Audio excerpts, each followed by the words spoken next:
There's a couple options. I'm exploring at the moment, but... Episode 2, let's get to it. The adventure of the unbreakable speckled band. In a corner of that small, dark room, Sholmes and I waited with bated breath. In time, there came from the ventilator a hiss and a soft almost growl-like sound. Suddenly, Sholmes sprang into action, lashing furiously with his cane at a point in the darkness. "You see it, Wilson?" he yelled, his tense voice reverberating through the air. I raised my dark lantern shutter, and the room slowly came into view. Sholmes was staring intently at one particular corner when he started whispering to me. The victim's most perplexing final words. The speckled band. I believe this is the terrible coil to which she referred, Wilson. In front of us was an enormous adder, its fangs bared as it threatened to strike. It truly was the most terrible speckled band I had ever seen. All right.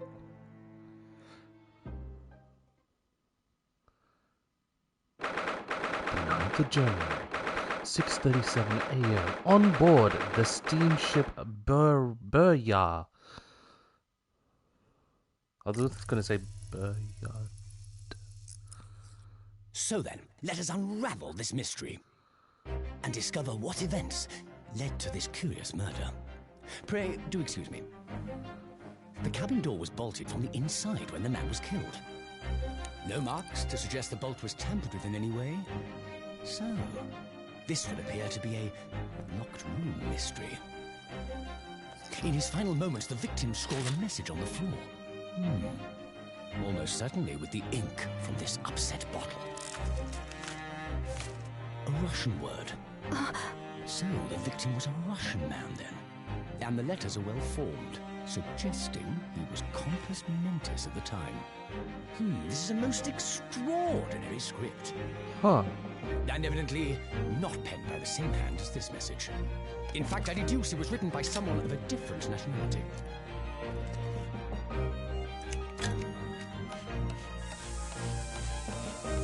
This paper seal was placed just prior to the incident, by the victim himself, I would venture.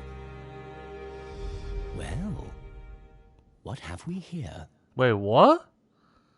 Who are you, and what do you think you're doing here? No one must touch before maritime police come. We must wait. Shh. That won't be necessary. You see, in less than 5 seconds from now, I will reveal the killer to you. Huh? Don't be absurd. This is murder. I need cabin locked from inside. Ah yes, the locked room. But that mystery is paper thin. You don't mean the culprit is in there? Who are you, and where have you come from? I'm a great British consultant detective, the only one in the world. Sherlock Sholmes. I presume you must have heard of me.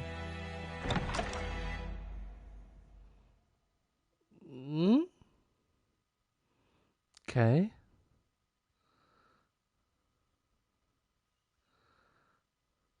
Sherlock Sholmes. Ugh, my head is throbbing. Give me a sec. I need to put the volume up just a tad bit. Just 1 second.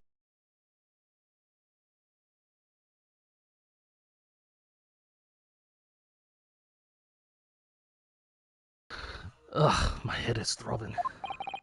What's going on? Something's not right here. There's trouble in the air. Whoa.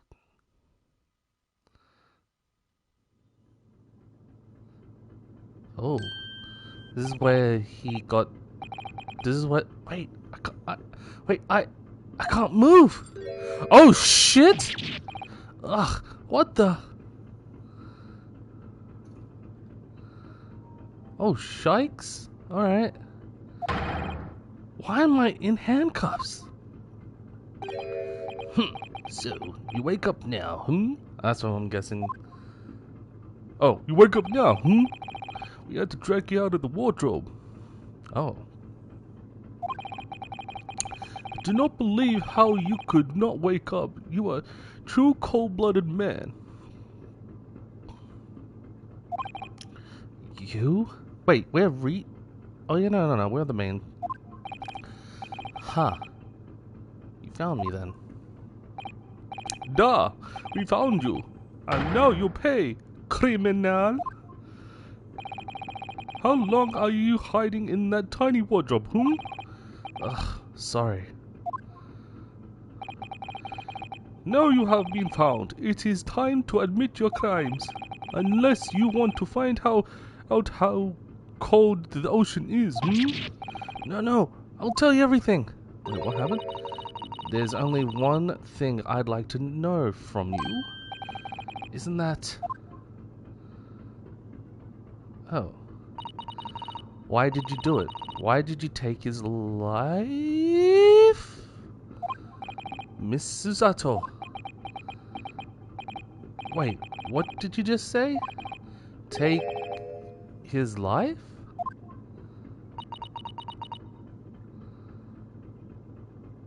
No, where is he? Wait, did Thingo die? Where's Kazuma? He's dead. Ha! You pretend you do not know? You are a wolf in the sheep's pelt. You are the killer. Do not try to make excuses. What? Kazuma-sama's body was discovered not long ago. Huh? How? Here, in this very cabin, there was that was bolted shut from the inside. His body? Please. Oh, please. Do not try to tell us you are doing this terrible thing in your sleep. I'm changing accents from French to like Russian. I don't know where I'm going. Kazuma's dead? But he can't be. And these handcuffs. Surely you don't think I have to know. Oh, I have to know. Why did you take Kazuma-sama's life? Answer me, please. No. No!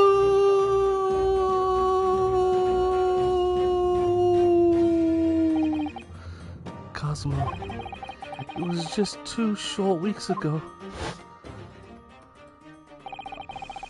Are you sure about this? Won't we get in trouble? Ha ha ha ha! Don't you find it fun being a stowaway? Besides, how else could you come to England with me to study? It was really something else when they brought your luggage in here earlier, though. Really?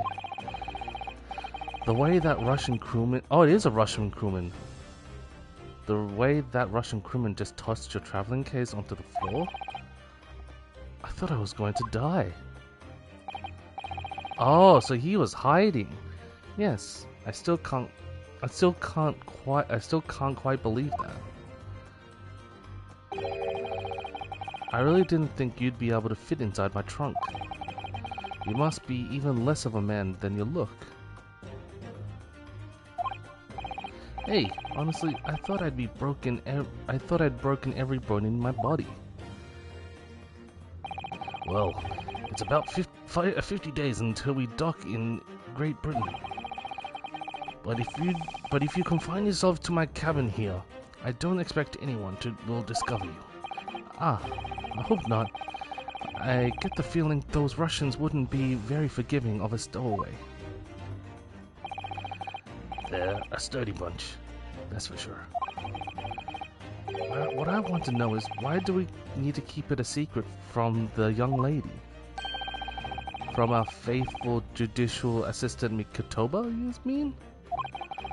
From your close friend. More to the point, surely we could confide her, couldn't we?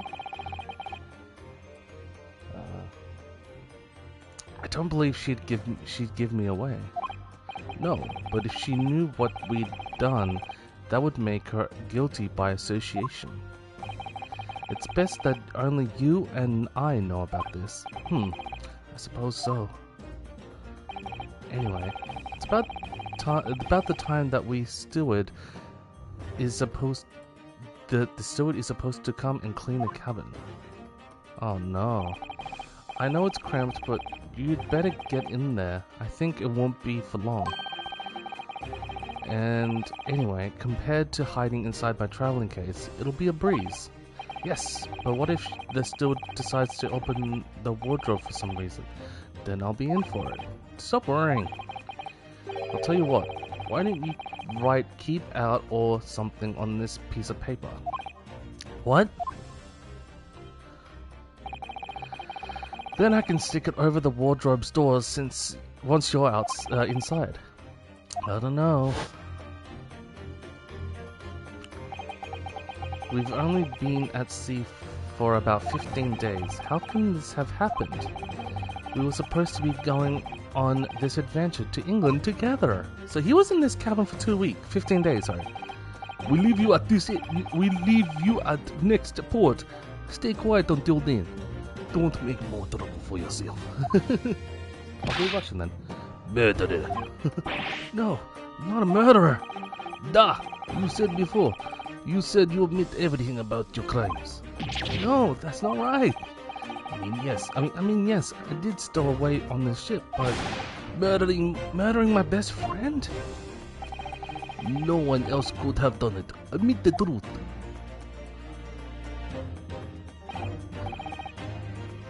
Cesaro-san? Please, tell me what happened. I need to know. Very well. But there is something I would like to ask of you too. Those eyes. She looks like she's ready to destroy me. This nightmare is getting worse by the minute. I suppose all I can do is try to find out what really happened. Oh. Shit. I mean, there is a vent on the top left. You can escape there. I don't know. Kazuma's death.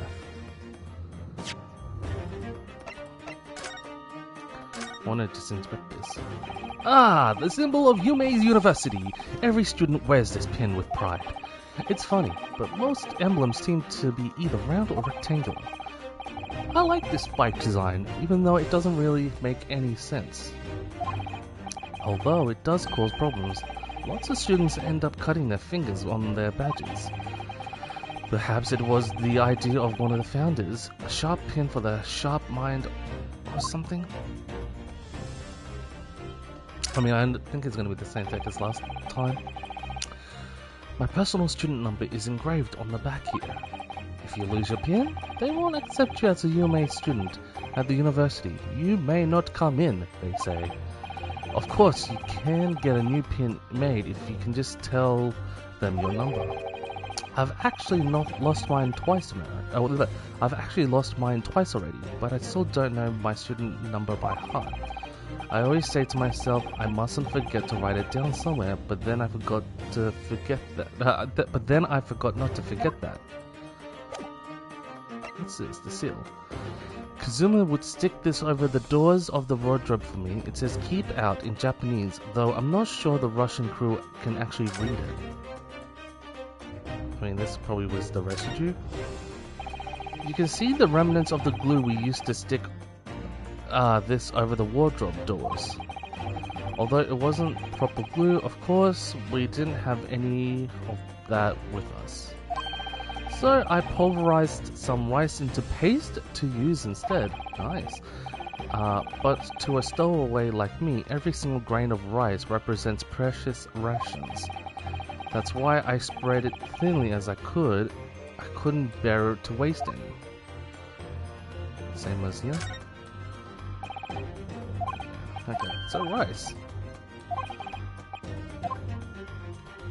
And then it says "keep out." This is the paper seal I wrote for the wardrobe. This is the, yep. I remember really working hard to make it, but I'll never forget how Kazuma reacted. Do you expect the Russian crew to be able to read that? He said. Still, I was sure people would get the idea, even if they couldn't read it, so we used it anyway. And it worked. I don't know if the crew thought it was creepy or what, but no one opened the doors.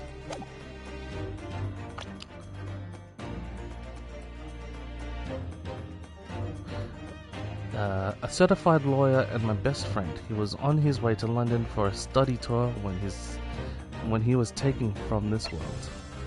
A judicial assistant who was traveling with Kazuma to London for a study tour. She is the epitome of a refined Japanese lady. Alright, where do we start? There's a little purple thing on the floor. Okay. Kazuma's death. He really has been killed, hasn't he? This isn't just a bad dream? Oh my. And these handcuffs. They think I did it? They think I'm Kazuma's killer? When they found him, the cabin was locked from the inside. What do you mean? There's no access to the cabin via a porthole window, and the bolt on the door can't be operated from outside. In other words, after the crime, the culprit couldn't have escaped from these four walls. What? Or to put it another way, the culprit can only have been somebody inside this cabin. Or do you have some other explanation? Oh. This is impossible. How did he die, then? What happened exactly? He's still going to deny the charge, even despite the circumstances. Please, Suzato-san, you have to tell me.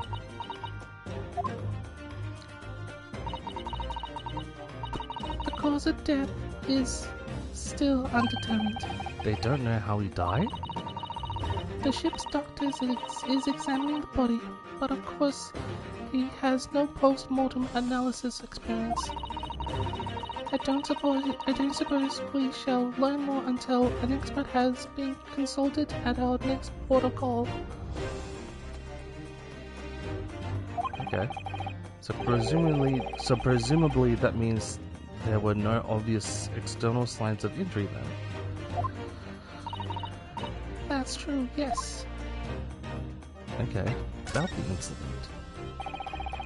Can't anyone tell me what actually happened here in this cabin? I don't understand it. Why would anyone want to kill Kazuma? Presumably that's something you know the answer to better than anyone. Please. Whatever you say, you weren't here in the cabin after all.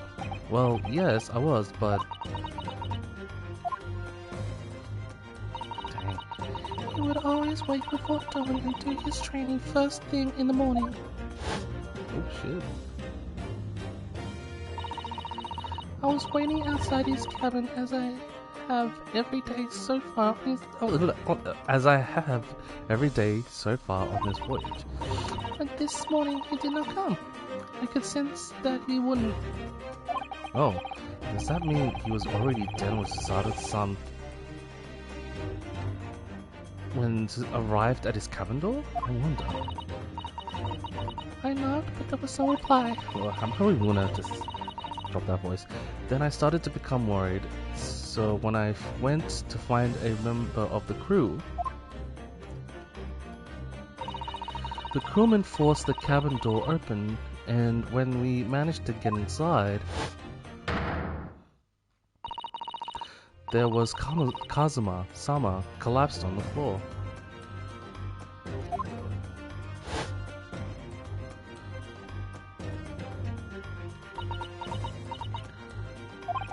And the white tape there now shows exactly where he was found, I suppose.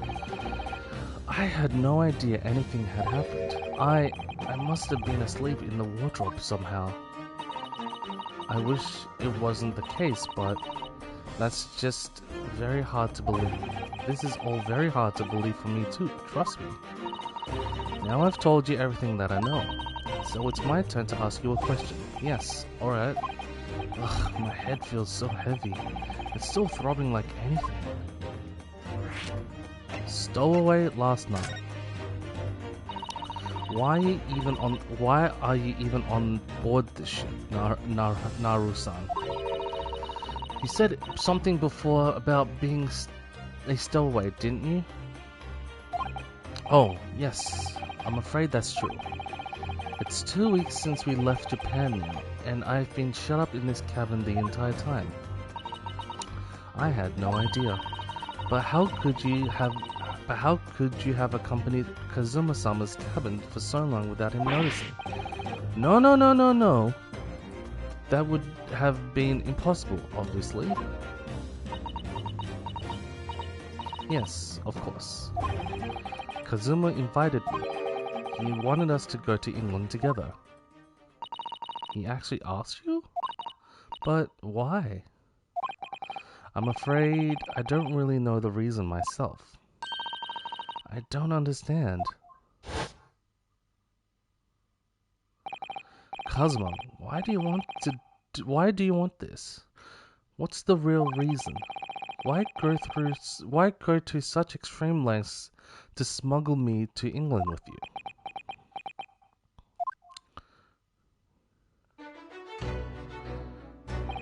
It's an idea that's been on my mind ever since the end of that incredible trial. I think I told you then, didn't I, that you ought to become a lawyer yourself. Well, yes, you did say that, but I didn't think you were serious. You have a... Alright, you have a tele for it. I can show you that. But I've never really thought about becoming a lawyer. Well, that's something you can decide for yourself. London is the spearhead of cultural development, the center of the world in many ways. There can't be any harm in seeing such an important place with your own eyes, can there? Well, no, definitely not. But on a personal level, if you were to become a lawyer, then what? Nothing. Forget it. Huh?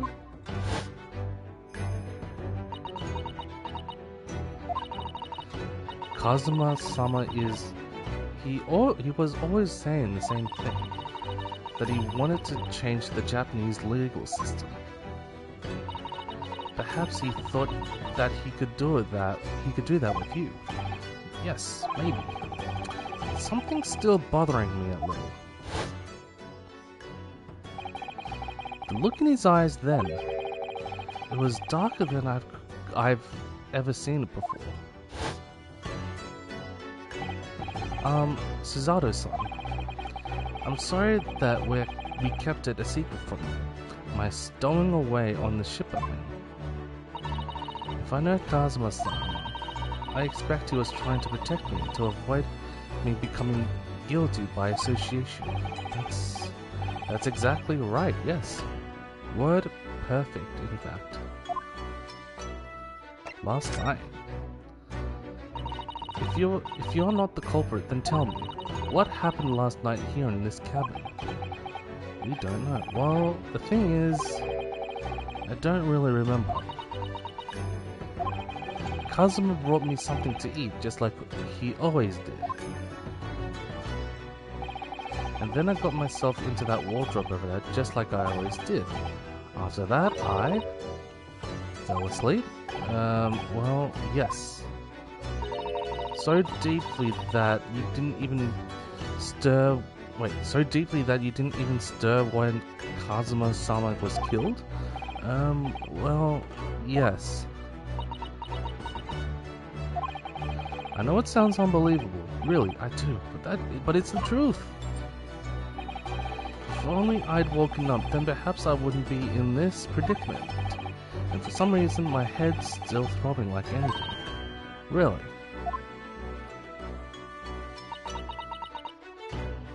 Maybe he was drugged? I don't know. Is something wrong? Oh, no, it's... Perhaps forget it. Suzato-san, you have to believe me, I didn't do it. I really don't want to doubt you. But the trouble is, there is no one else who could possibly have done this. Ugh. Things are getting spicy already. I wonder what the code means. Kazuma, I don't understand. Why? Why did this have to happen? Ugh, I can't take this. Don't try to go anywhere? You're the perpetrator of this crime. You can't leave. I can't allow that to happen. I'm sorry, but Kazuma was killed right under my nose here, and I didn't do anything to stop it. And now I'm supposed to just sit around? My hands are tied, while whoever did this walks free? No! I can't allow that to happen. Well, what do you propose to do then? I'm going to investigate. I'm going to find out exactly what happened here. I'm going to work out who took Kazuma's life and how and why they did it. So, I'm sorry, but you're going to have to excuse me. Hiya! What? Ow! What the frick? That was a Suzato takedown. A Suzato what? What martial art form is that? What's it down? I'm going to need you to prove it. Sorry, prove it? Yes, your innocence. I need evidence. But how am I supposed to... Have you forgotten already? What you achieved just a few weeks ago? You successfully defended yourself in a court of law. Ah, I see. She's expected me to present some conclusive evidence. And I'm going to do some conclusive saving, if that makes sense. I don't know.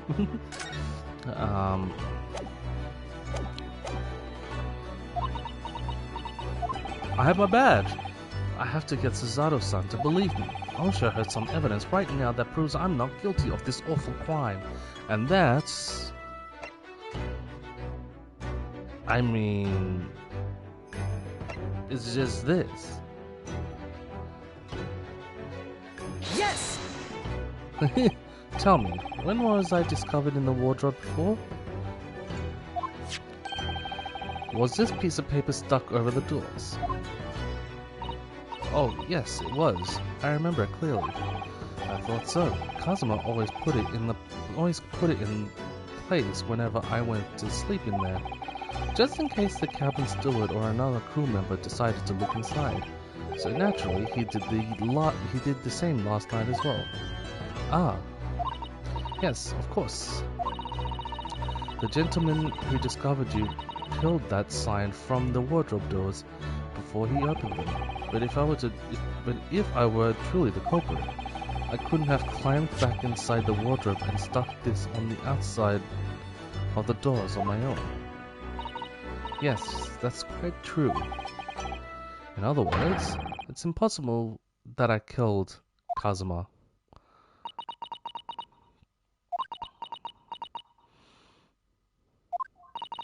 Well, even if you are sprawled hopelessly on the floor, I can see why Kazuma-sama thought so highly of you. Thank you, Suzato-san. Now, do you think perhaps you could help me out? No.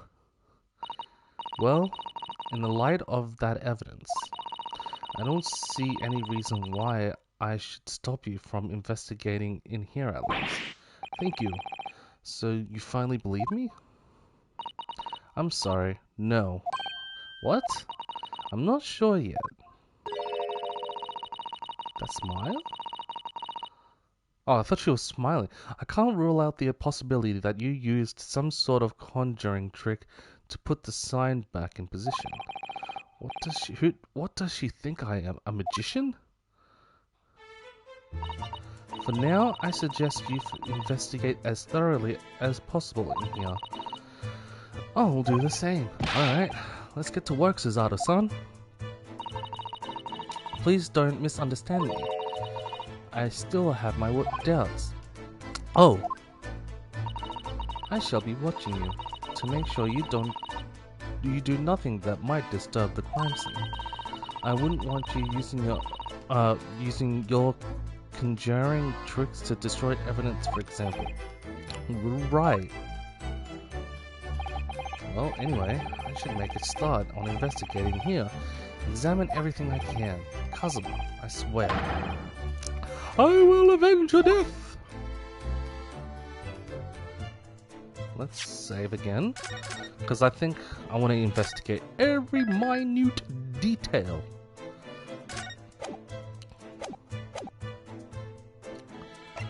Let's move. I'm in handcuffs and under house arrest by the crew, not to mention Suzato-san's constant glares. I think it's fair to say that I'm stuck in this cabin for the time being, at least. I should focus on investigating in here and see what I can find out. No, I want to move! Present. Suzato-san, about this. I'm sorry, Naru, but we don't have time to waste on anything else. We must find clues. She looks serious. Really quite deadly serious. No, I want to show you this. Okay.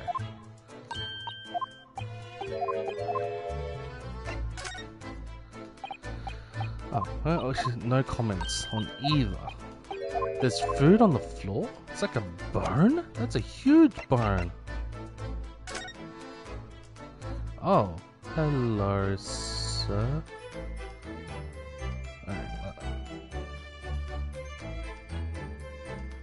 Oh, okay, so it's D-pad. Let's see, can I examine the bed? It's some 2 weeks since we set sail from Japan. Have you really been living in that wardrobe the entire time, Naru-san? I think living isn't quite the right description. Oh, no, I suppose not. Although it must have been rather exciting making this voyage in your own secret hideout. The trouble was, I never knew when a member of the crew might come in. So yes, I did basically have to live in the wardrobe, and last night was no exception. But because of that, you had no idea what was happening out here in the cabin. Yep, no. Sadly not.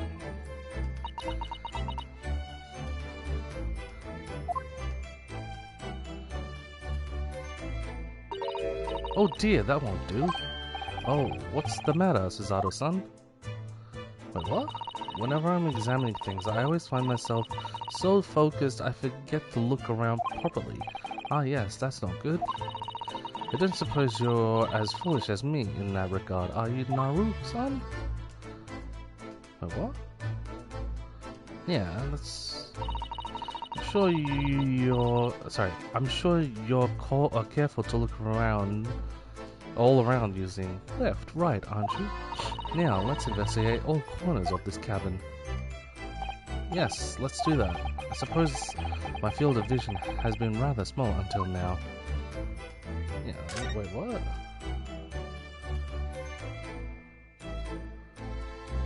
Oh, I was looking at the cabin? Oh, I didn't know that.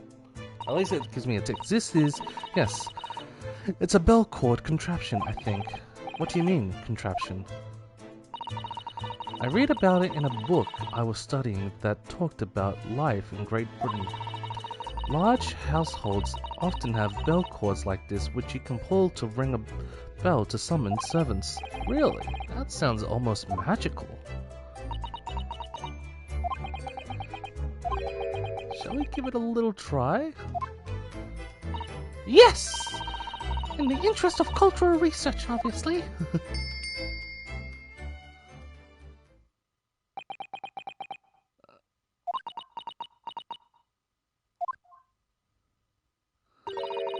suppose nobody comes for lovely Japanese people.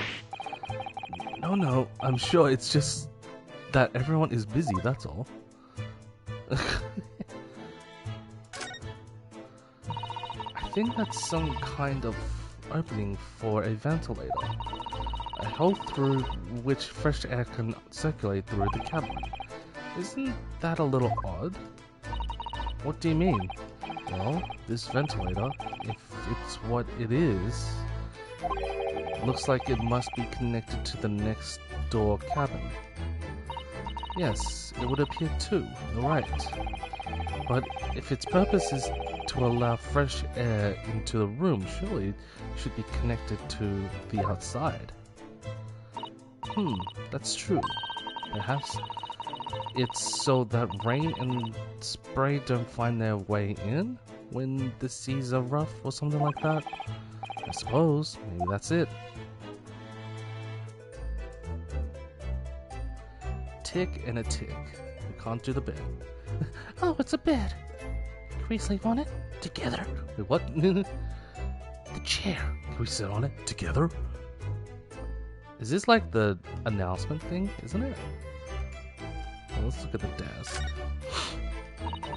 This is where dear Kazuma-sama would have sat whenever he was writing.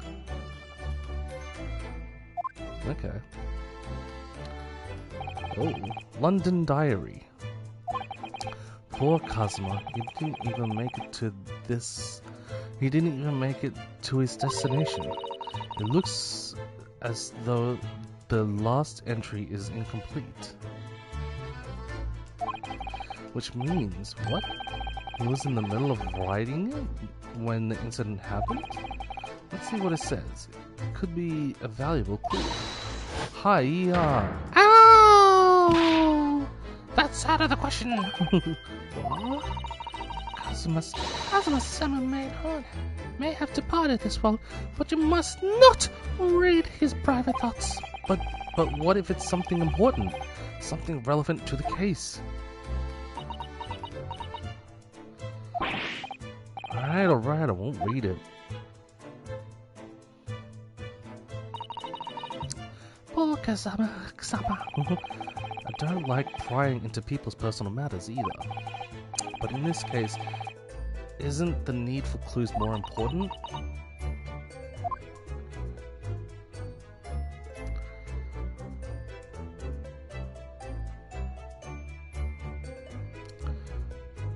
I mean, I want to look at... Okay, let's save. Because I don't want to, like, accidentally examine something that, like, progresses the story. I want to see everything in this room. This is where we were hiding? It's a very large traveling case, isn't it? Yes, it carries a lot of memories for me. Memories? What do you mean? Well, that's actually how I stowed away on this vessel. I was brought on board inside this case, or that case. Ah, yes, I see it. I see it says "this way up" in Japanese, which in hindsight I should have realized the foreign crewman wouldn't be able to read. I was turned over and over and over, and then I was tossed on the floor in there. Oh dear, being a stowaway isn't as romantic as it sounds. Well, it was less painful than a Suzato takedown.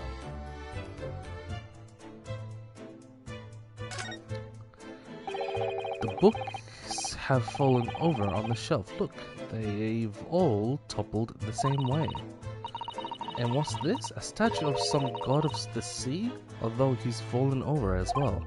Yes, it's almost as if the whole shelf has been ransacked and everything mown down at once.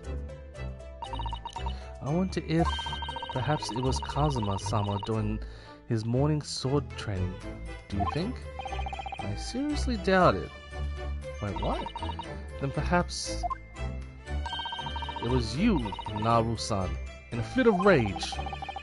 I wouldn't have bothered leaving the wardrobe just to mess up a few books and a statue. Could the way these things have been thrown about have anything to do with the case, I wonder. Well, I'll just set everything straight again.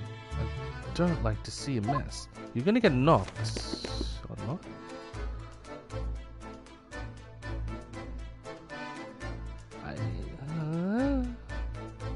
I mean, there's something missing in between this shelf and the bottom row.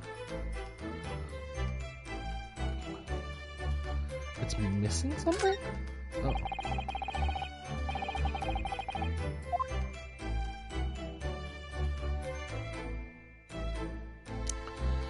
Every little detail. I don't want to see that yet. Let's look at this sign. There are the rules of passage for travel aboard the SS Burya.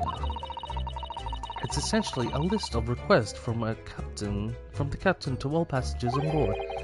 Passengers must not keep weapons or other dangerous objects in their cabins. Pets are also strictly forbidden.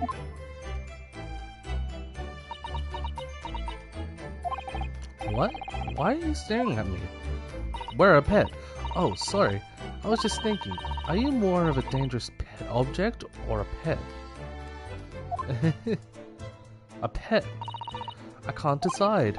Well, one thing's for sure. Either way, I wasn't supposed to be in here. Let's go here. There's nothing on this table at all. The plate and cutlery are the plate and cutlery are all over the floor for some reason. Yes, it's strange. Last night when I went to sleep, I'm sure everything was still. No, wait, a minute? What is it?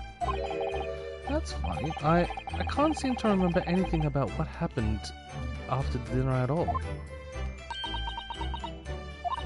So then perhaps you are responsible for what happened to Kazama-sama? No. The knife. I mean, there's no blood. That's the thing. So it can't be like a sharp weapon. It's a painting, but we can't examine it. What's this? Seiji, the Japanese word for justice. The brush strokes are straight and true, just like Kazuma. Yes. Calligraphy, I think that's what you say, always was a reflection of his heart. Yet can you really look at those characters without feeling shame, knowing who drew them so thoughtfully?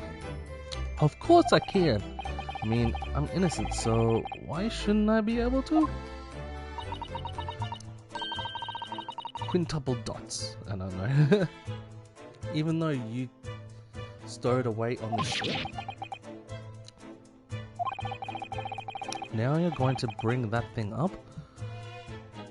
Are you? I can't win.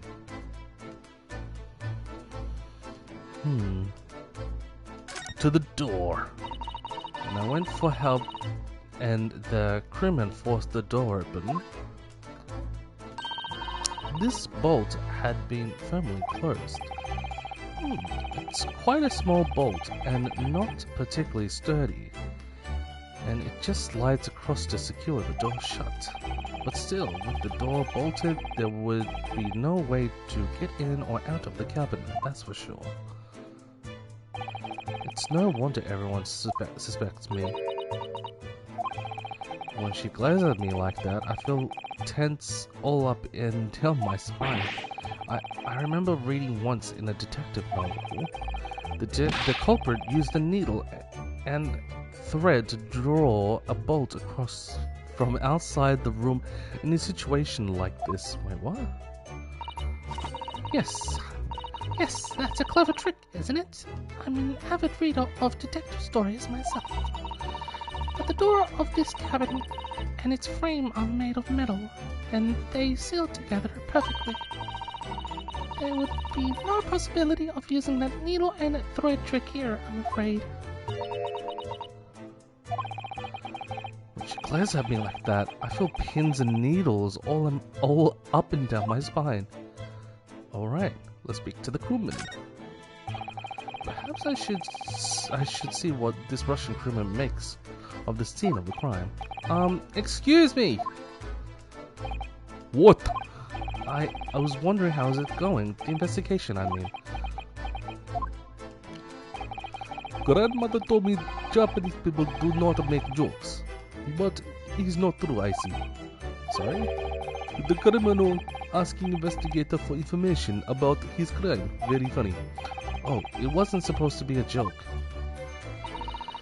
He doesn't appear to be laughing either. He's convinced you're guilty. He might have useful information though. I have to keep trying. So, last night, did you notice anything out of the ordinary at all? Niet! Of course not. Now back to the corner of the room and make silent. I say no more to you. Did I hit a nerve?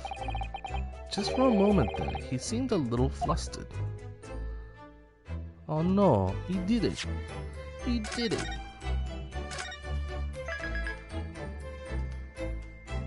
He 100% did it. 6%, okay.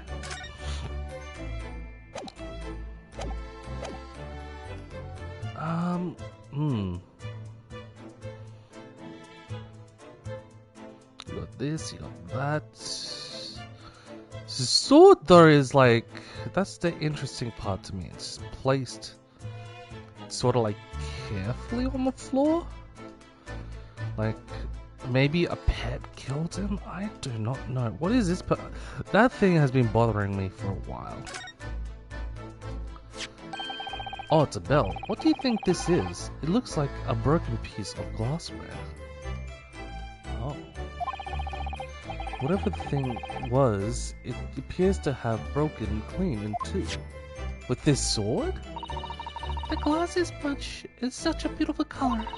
It looks like a cute little netsuke fastener from a kimono outfit. I'm not sure that sounds like Kazuma. He wouldn't have secretly carried a cute little trinket like this around him, would he? And the marks beside it, was it, I wonder, it has a sort of brick-like hue. Huh? Yes, you're right. It is the color of brick, isn't it? Even though I don't see anything of the same color anywhere else in the cabin.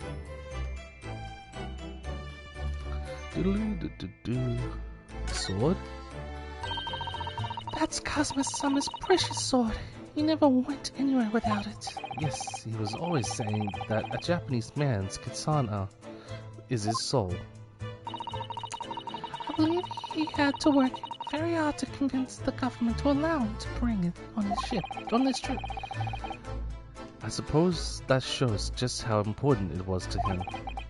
And now, he's gone. But I'm not ready to let his spirit go just yet.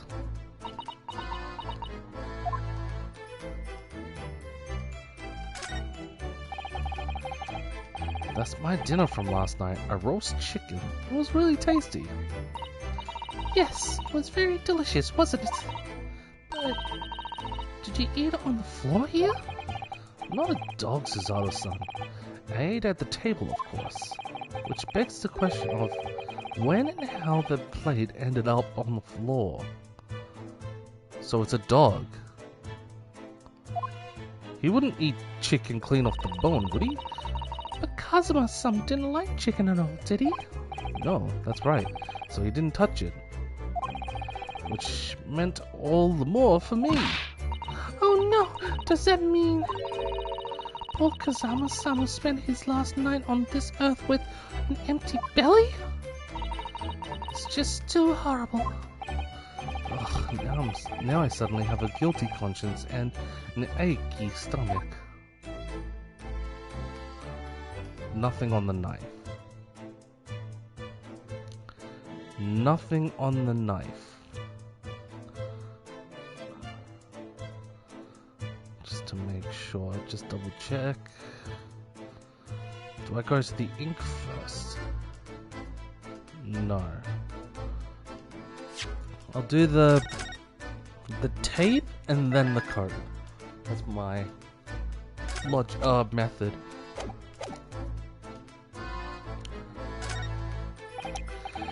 Did Kazama write that before he died?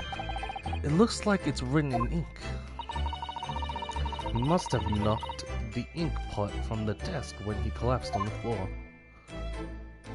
I do not understand. Then I suppose he wrote this message by dipping his finger in the spillage. This has reminded me of the Phoenix Wright case where someone died and wrote like a code or something. A code, but wrote something. Maybe it's like 190D?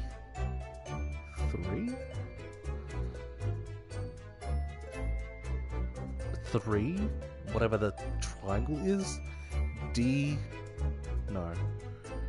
Maybe it's...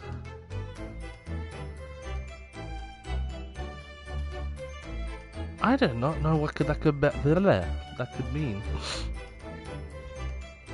Because I was just looking at it upside down, like 9, 0, D, 3, triangle, D, V, L? I don't know. But it's like TAPA? Triangle? EPO 15 or B? I do not know. Then I suppose he wrote this message by dipping his finger in the spillage. Poor Kazuma-sama. No doubt he was in a terrible pain. It's almost unbearable to imagine it. I suppose he was trying to leave some kind of clue in his final moments. Was he? I'm sorry, partner, but I can't read your writing. I don't think that's Japanese, Naru-san. What? Then what language is it? Russian? No. It pains me to admit it, but I don't know. It's not a foreign script I'm familiar with. What does it mean, I wonder? Oh, fuck? Who's that? He wasn't there a minute ago. Oh, I thought it was a dead body, but that's the Herlock Sholmes. As far as I can tell, it looks like he might be European. Oh, how did he... Wait. Dude, that scared me. I was like, what the fuck? So do I not investigate the ink first? Or is that all connected?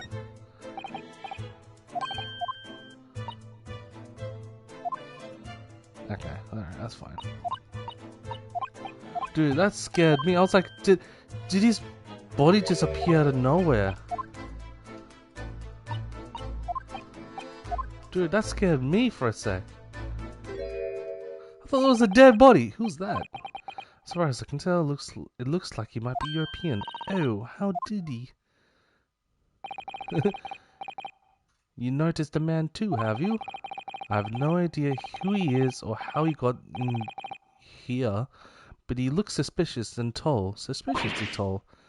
Ding! Naru-san, don't tell me. Do you really not know who that is? Well, no. I don't have any foreign friends or acquaintances at all. It doesn't look like a member of the crew. There's something very unusual about him. And is he investigating Kazuma's desk, or is he just playing on it? I can't tell. What is he doing? Well, in that case, we simply must talk with him. Am I just imagining it, or does Suzaru-san look almost uncontrollably excited? By the way, I expect that you've noticed already, but just in case. If you press X on people when they're in crosshairs, you can converse with them. Alright then. I'll get that suspiciously tall gentleman in my sights and see what he has to say for himself. Oh, please do.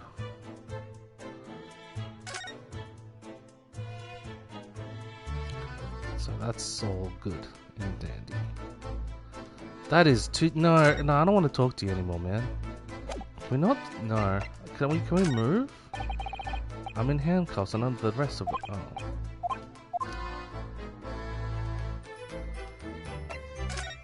I guess we have to talk to him.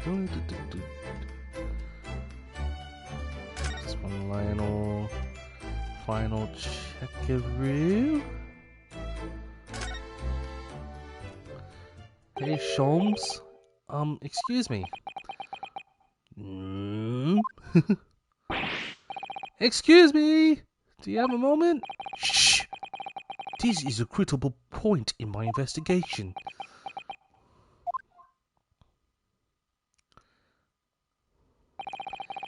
Maybe I should leave him alone. He seems a little unfriendly. Yes, perhaps that would be for the best. And he's gone? Greetings! I heard I have... What the hell? I hope I haven't kept you long. Ha! Oh my. What's this music? Oh. Oh, this is music.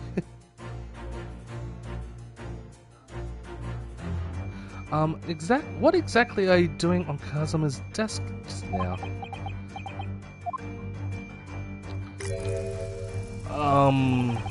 I see. Fascinating. Sorry? What do you see? Feels like he's looking right through me. Oh yes, everything's clear now. The train of reasoning has run its course. My deductions have crystallized. You have been in Afghanistan, I perceive. Just recently returned, if I'm not mistaken. Sorry? What? And now, whilst venturing toward foreign crimes, you find yourself in a most troubling predicament. Oh, well, that's true at least. But how? How the deuce did I know that, perhaps? It was really a most elementary deduction, hardly worth explaining. Have you perhaps managed to deduce anything else? But of course, a great many things. There is no mystery, my dear madam. For example, you have fled your native land of Russia, being as you are a merciless revolutionary. Huh? You leave 16 victims of assassination in your wake and now travel to England to blow up the Crystal Tower. And when the Berry-bond occupant of this very cabin discovered your identity, you ended his life too. Yes, I believe that summarizes the fact beautifully. No need to hide the truth now. Nothing deceives these eyes.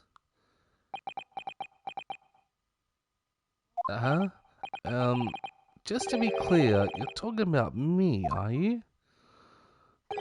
Certainly I am. Woo!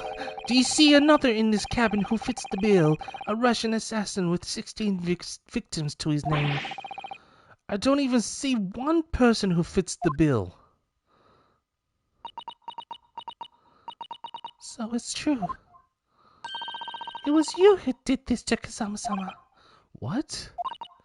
And you're plotting a revolution, too? It's shameful behavior, Naru-san. Absolutely wicked! No, listen, there's no way I... Aiyah! Oh my god. Now explain yourself. Tell me everything. This is ridiculous. I'm dead. Game over. How could you do it? For pity's sake, open. Oh, for pity's sakes, open your eyes. I'm not a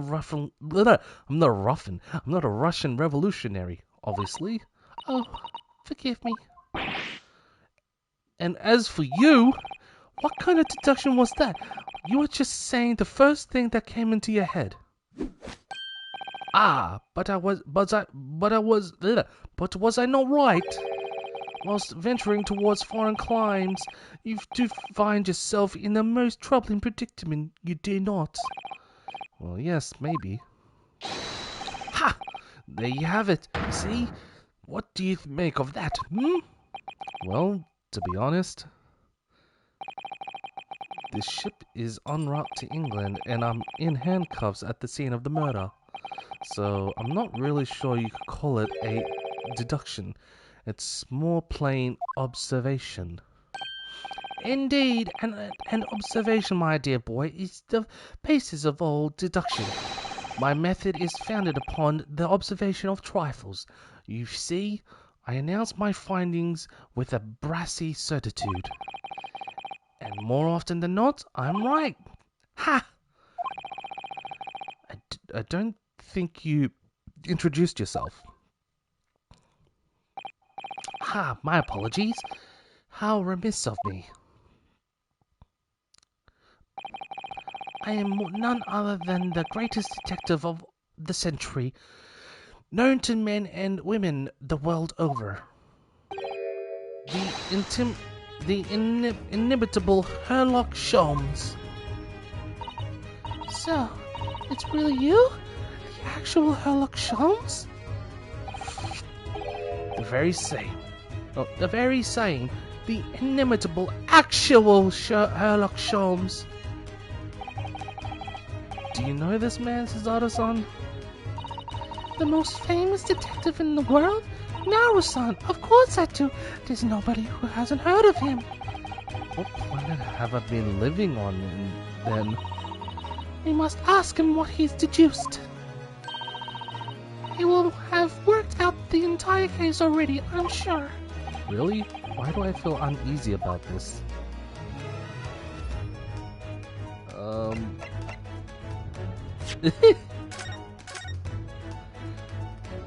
I've only been going at it for an hour, dang. Hasn't felt like an hour.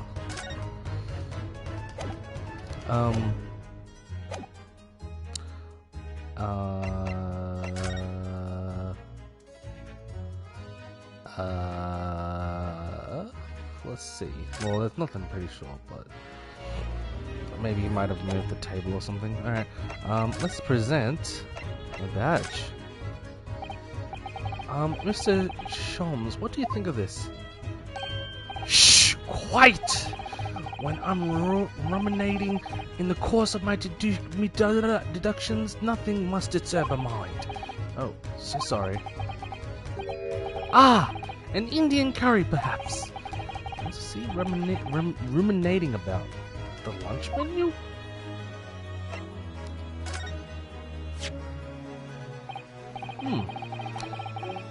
I've never seen anything like this. Most extraordinary writing. He said the same earlier this morning, I think. Indeed, but its uncommonness is so remarkable, I felt the need to say it anew.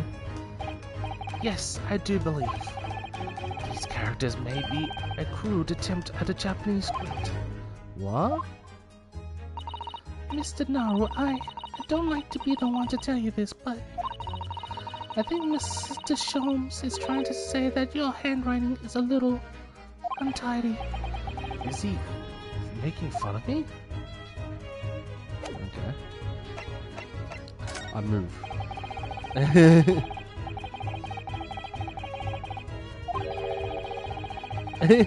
And now the great detective has deduced that I was some kind of Russian revolutionary. My chances of getting out of this cabin are slim at best. At least for the time being, anyway. Perhaps I should see what the detective has to say for himself now. Ah, the great detective. So, you're a great detective, are you? Sorry, what was your name again? Indeed, I am none other than the one and only Sherlock Holmes. Oh, I see. You're German? Sherlock? Was it? No, I have no hair. I mean, I have hair. Please call me Holmes. Sherlock. Sherlock Holmes. You can read all about my exploits in this exciting London publication. Ah, yes. Rant magazine, full of wonderful short stories and interest articles from Great Britain. I never miss an issue. I have it sent from England especially. Ah, yes, here it is. The Adventures of Hairlock Sholmes. Alright, so you're the protagonist in a series of short stories then? Indeed I am. And you've read so many of your own stories, you've started to think you really are a detective? Make no mistake, I'm not the poor, deluded fellow you take me for. Your inference is backward. Backward? My trustworthy biographer records my greatest detecting achievements and chronicles them in the magazine. You have a biographer? Do you? Doesn't everyone? Mine goes by the name of Dr. Wilson, presently keeping shop in London. Dr. Wilson? The one that's murdered?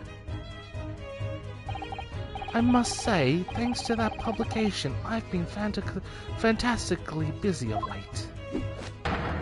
Why, this very moment I am returning from Asia, having solved the mystery of a cursed royal crown. Really?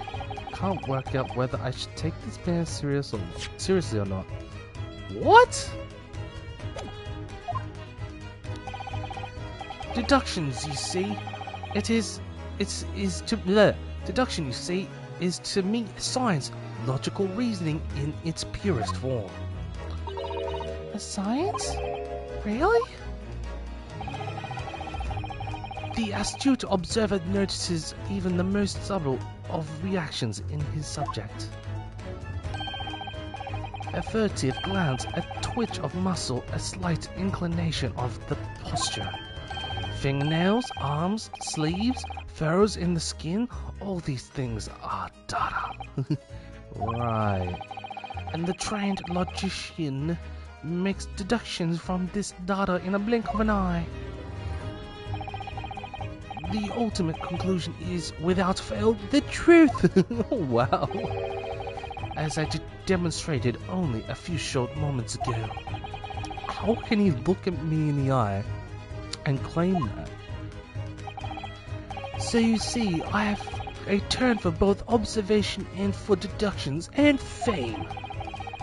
That is what makes me the one and only Hairlock Sholmes. Alright, Cosmo's death. Alright, this is crazy. I like this. This is amazing. Have you managed to deduce anything about this particular case yet? Have I managed to deduce anything, my dear fellow? Who do you suppose discovered the culprit in his most cunning hiding place? That's right. It was none other than the great detective before you now, Mr. Hairlock Sholmes. I need to quickly switch out the phones. This one's about to die. I just realized it's at 2%. What?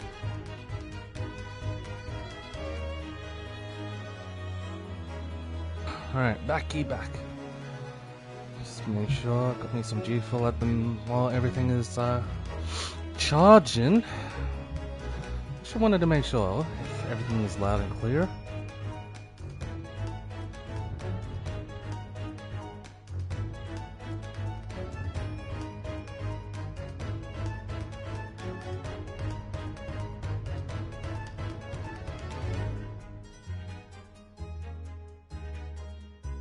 Sounds good. Cool. Alright, let's get back into it.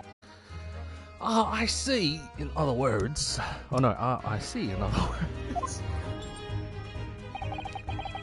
I'm in these now because of him. When I became anxious about Kazama-sama this morning, I summoned all of the crew members to force the cabin door open. And I concealed myself among the number, gaining entry to the scene of the crime. Yes, luckily for everyone, the great detective Hairlock Sholmes was on board. and the handcuffs seem to be an excellent fit, Mr. Naruto. Ugh. The very moment I laid my eyes on the scene, two facts were immediately apparent to me. Oh, really? Two facts, you say?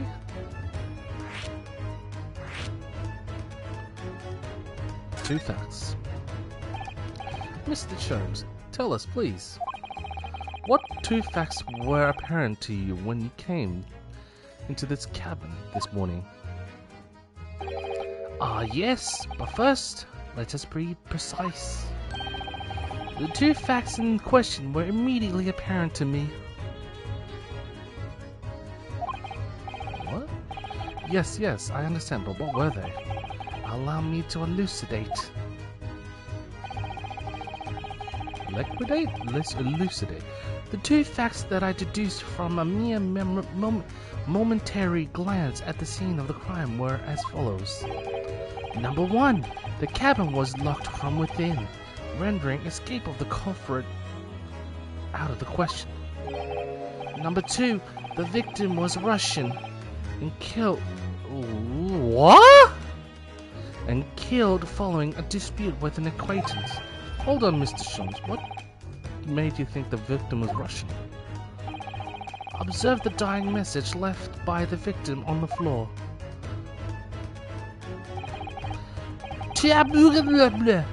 Oh. Wait, what? That is the Russian word for wardrobe.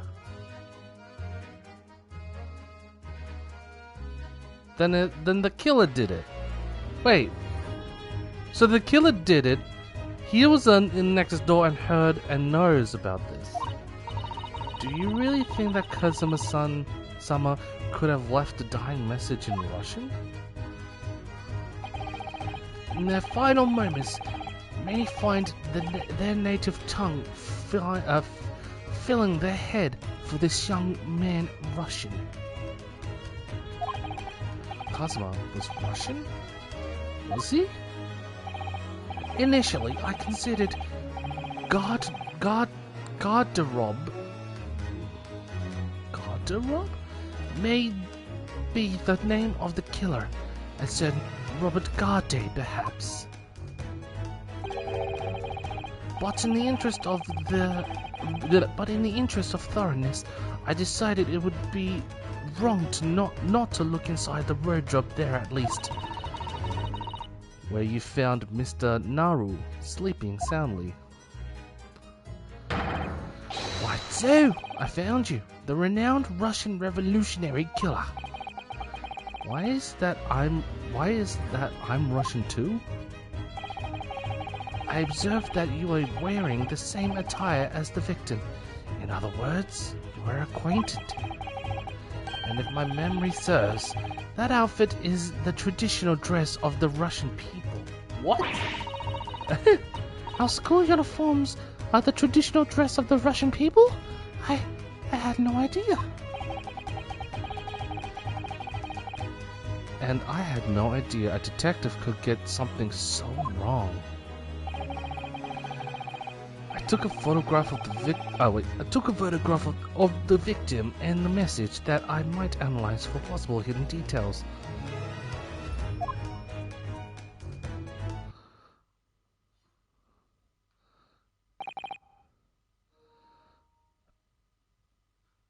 It doesn't seem to be changed. Wait. Did he say this? No, this. This was taken immediately after the young man was discovered, before the body was removed. Yes, Kazuma had already been taken away when I woke up. This is the first time I've actually seen him like this. Nothing looks out of the ordinary. Are you alright, Mr. Naru? Oh, yes, thank you. The photograph of the crime scene has been entered the courtroom. Can I ask you, Mr. Sholmes?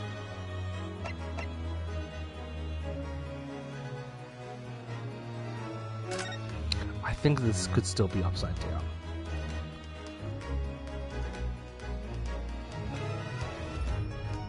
If he was struggling to write it down, I don't think his hand would be this clean. It has to... I don't know.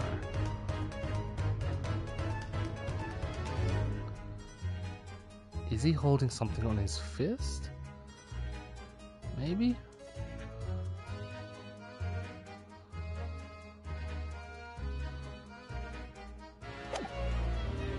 Like, someone wouldn't write this well, perfectly, if they were struggling or about to die. What, pray? You mentioned Russia before as well, didn't you? No, when you said I was a fearsome revolutionary fleeing from Russia and all that. Ah yes, the train of reasoning that led me to the truth. Would you mind explaining that train of reasoning to me, do you think? Certainly, if it interests you. How many times I'm not Russian, and I don't speak Russian.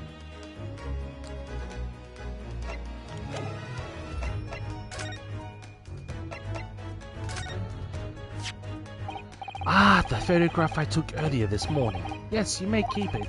I still find it amazing that I can see something that happened so recently with my own eyes like that. What an incredible invention. And a convenient one, don't you think? I never travel without my trusted device. I am most Jesus. Oh, that smile. I am the most incurably impetuous devil. You see, I simply couldn't resist throwing it together. You throw it together? And I intend to throw together a new and improved model that will capture color. It's my personal monthly goal to see the invention finished before the 31st. That would be useful, then we could see that the ink Kazuma used was purple. But no, he couldn't have left that message. Oh, he couldn't have left that message, not in Russian. I thought it was... okay, never mind.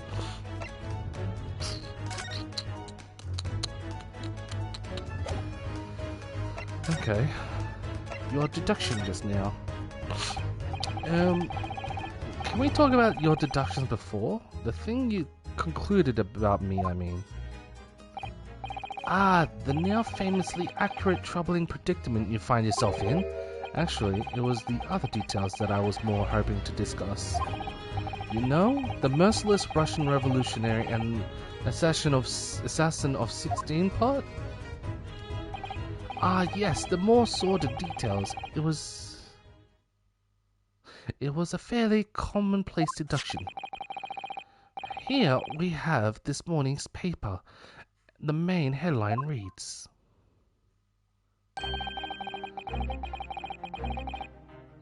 Revolutionary villain Bolshevik flees Russia via Shanghai. Villain Bolshevik.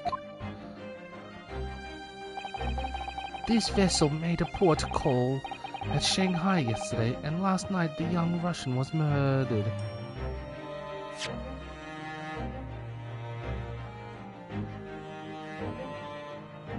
The young Russian? Since when was Kazuma a Russian? Oh, he's talking about... okay.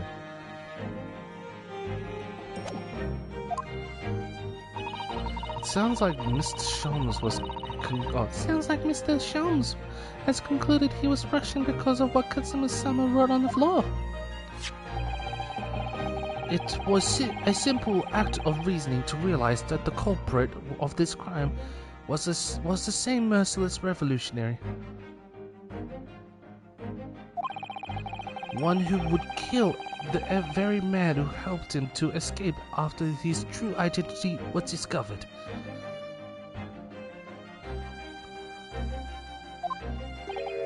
Yes, you, villain Bolshevik.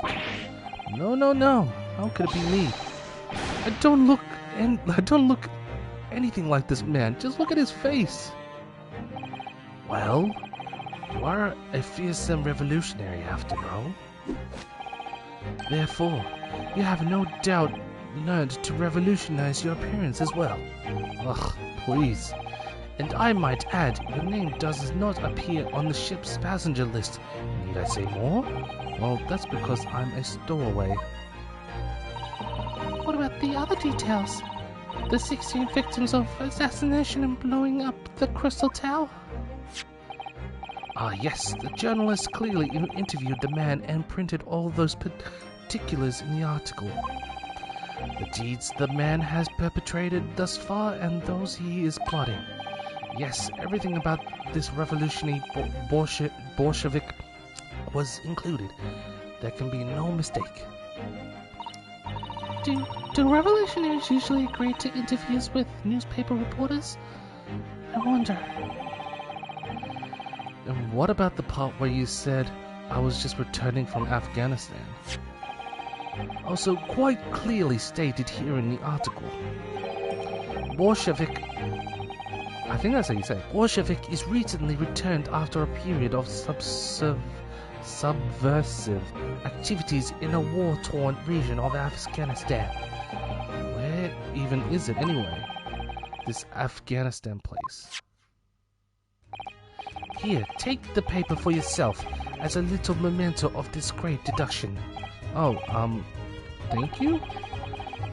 I have absorbed all that is of interest to me within its pages, but I see no rubbish in bin nearby. An article on the front page of a Russian newspaper. The headline reads, Revolutionary Villain Bolshevik flees Russia via Shanghai. And you may find the article on the back page of interest as well. On the back?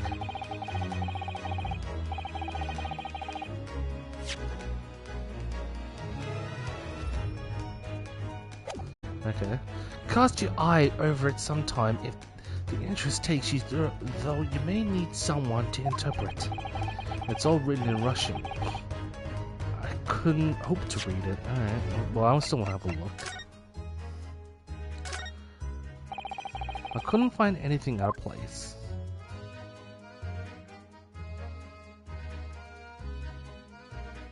Oh, hello.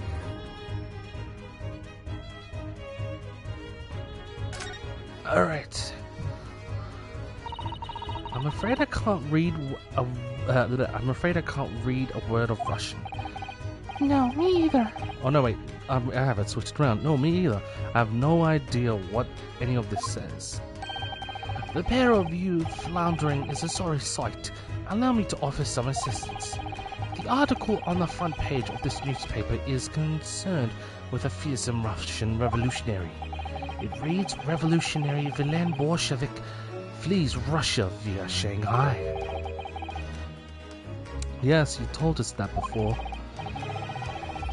It reveals also that those who see the man's beard with their own eyes never live to tell the tale. Oh my goodness, he is fearsome! Well, presumably the newspaper photographer was alright, wasn't he? The solution is obvious, of course. If he despises his beard to that degree, he need only shave it off. I'm not quite sure that's the problem, Mr. Sholmes.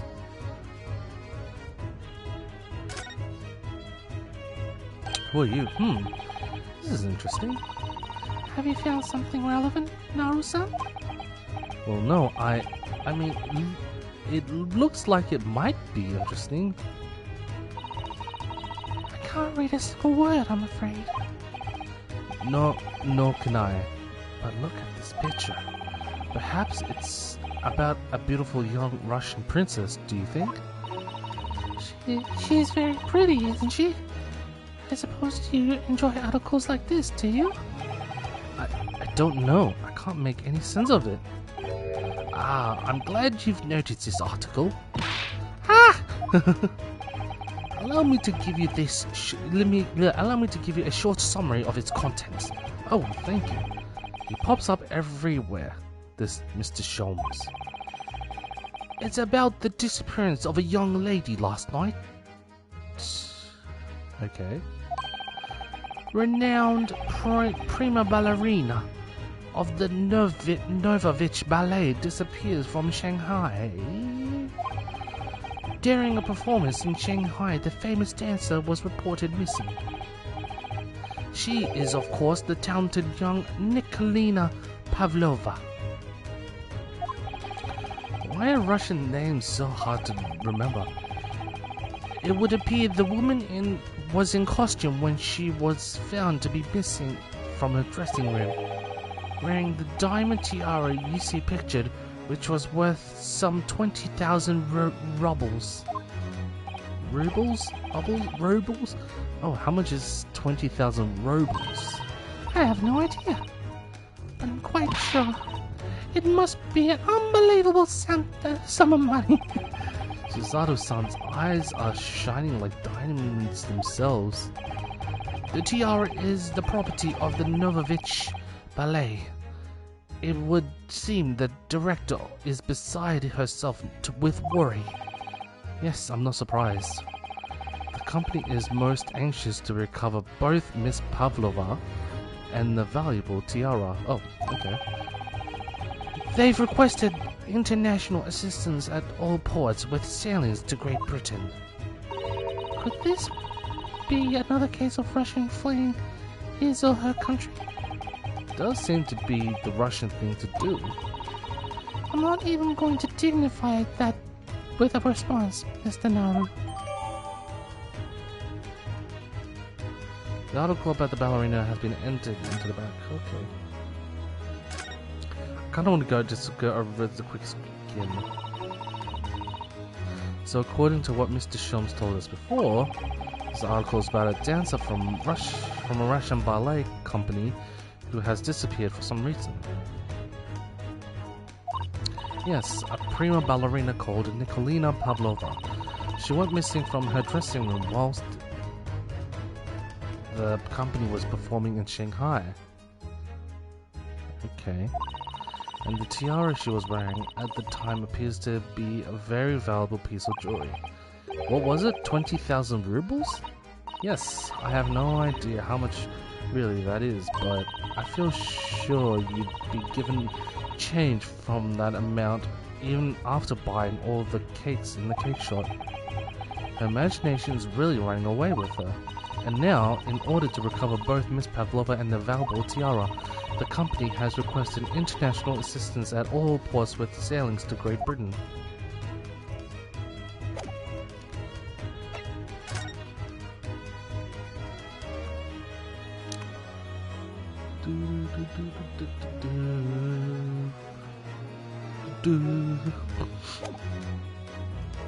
Let's present.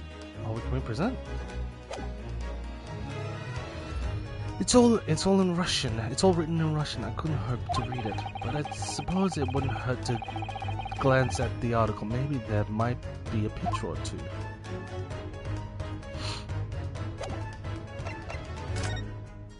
Let's present both. Mr. Oh. What the fuck? You trying to show me this, mate?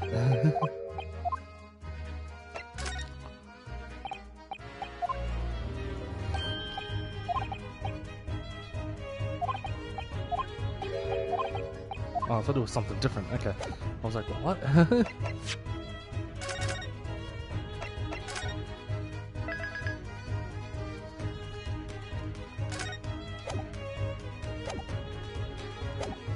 Alright.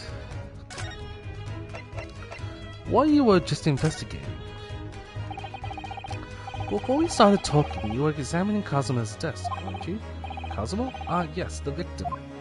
Yes, the victim. Did you notice anything useful? Anything at all? Observe for a moment the desktop of the victim. We see that the victim was engaged in penning some text.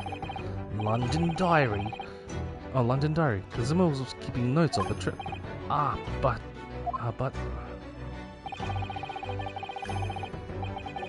I don't think you should read his private writings. It could upset people. Tragic! And something you ought to perhaps elucidate before the act of reading. You mean... God dang, I'm dying today, apparently. You mean you've read it already? It is my business to know what other people do not. Yes, believe it or not, I know a smattering of Japanese. Oh, I see. Well, we are about to know what a Suzato takedown is.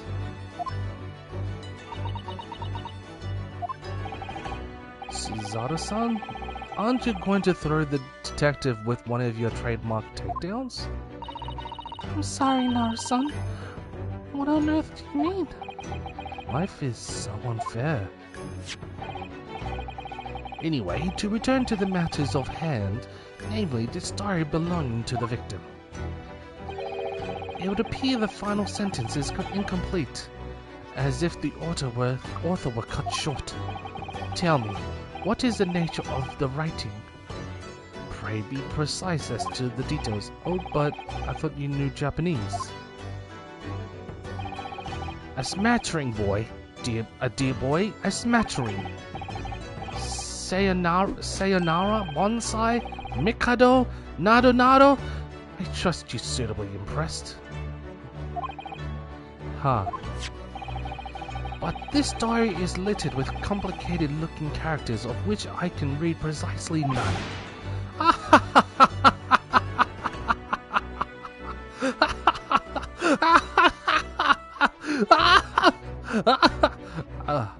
Okay. What is it? So what was that? So what was that? Wait, so what was all that showing off about before then? If you would be so kind as to show me, I would be happy to read it to you, Mr. Sholmes. I need like another sip of G Fuel, feels like. I'm much obliged, my dear madame. The final entry here in Kazuma-sama's diary consists of just 2 short sentences. The first reads, 1:23 a.m. I can hear a faint whistling sound. A whistling sound? These very deep waters, pray, go on. The second sentence reads, 1:35 a.m. What looks like some sort of speckled band is dangling from the ventilator grill. A speckled band? What on earth does that mean? I have no idea. I've never heard that expression before. The ventilator grill, you say? You say? The man was presumably referring... Up there, mate, to the lattice there on the wall, which connects to the adjoining cabin. Yes, the adjoining cabin. Kazuma's diary has been entered into the court record.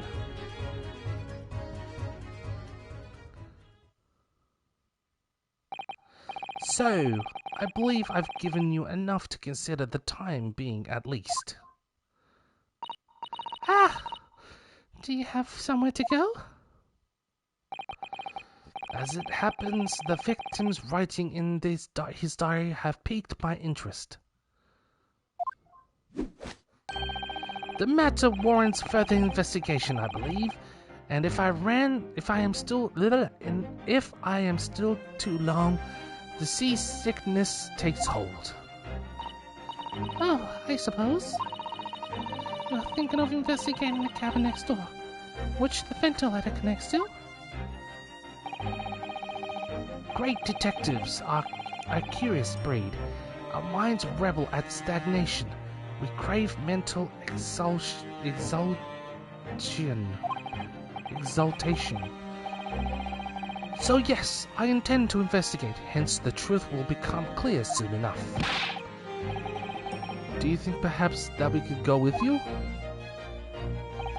No, that would be somewhat complicated. What? But why? A simple glance at your wrist should reveal the answer. Oh, these. After all, you're the prime suspect in this matter. No? There's no point trying to turn it into a question. You're the one who decided I was the culprit in the first place. Whatever do you mean? I have no recollection of naming you as the culprit at any point. You must be joking. You just said it only a moment ago. Dear me, you are clearly misguided. I would have no cause to say such a thing. Well, actually, Mr. Sholmes, I did hear you say that too. You're quite sure? Well, that's very strange. I wouldn't have said you had the face of a criminal, you know. No, really. So what? Were you looking at my knees before? Some great detective you are. Well, anyway, that was then and this is now. What do you mean? What I mean, sir, is this. If you are the culprit, then you must play the part more convincingly. Roll over and accept your fate.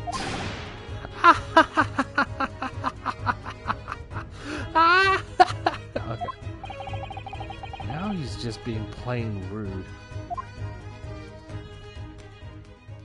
And he's gone. And off he goes, having just laughed in my face. His sense of humor is as twisted as his name.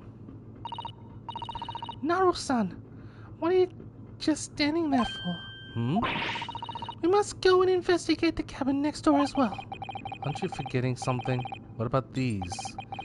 There's no way I can... Yeah! Oh, how? After Kazama-sama spent his dying moments struggling to leave us a clue, you're willing to give up? You're just going to roll over and accept your fate? Ugh, as if he gave me any choice in the rolling over part.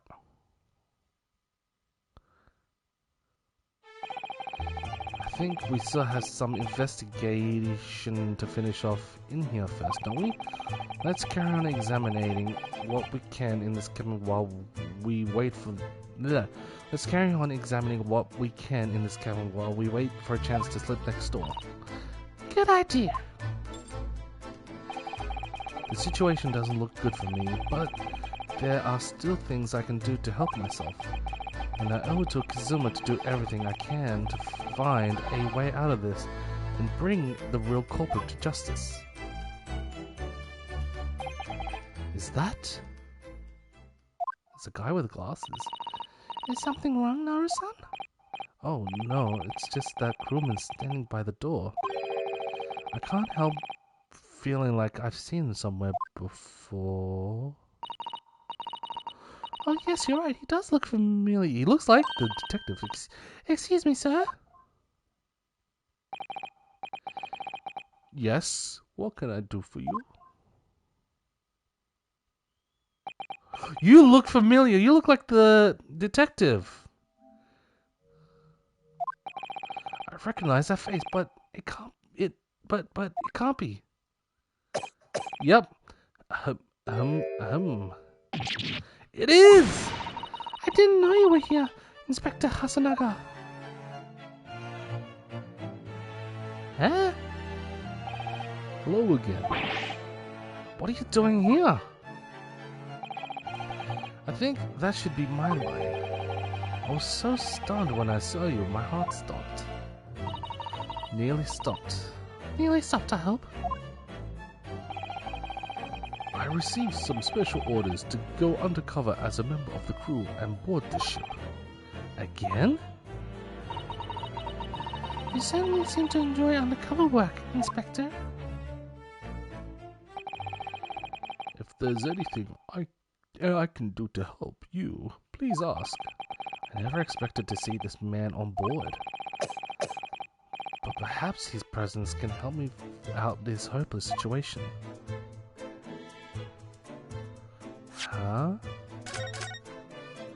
I thought it was going to be Shams disguised as a crewman or something like that. That's what I was thinking.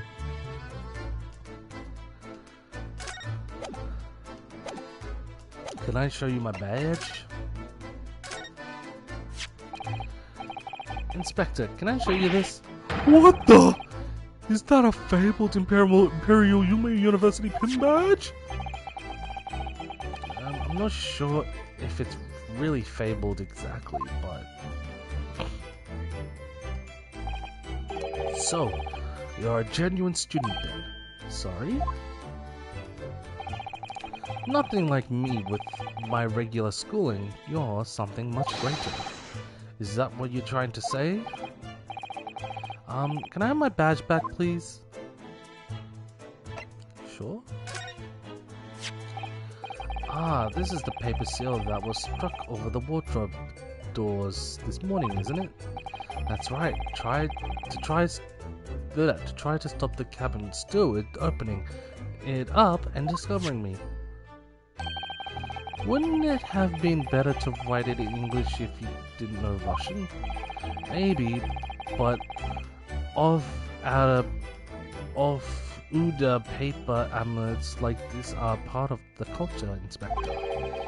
And I thought if I made it look creepy enough, people would be too scared to want to look inside.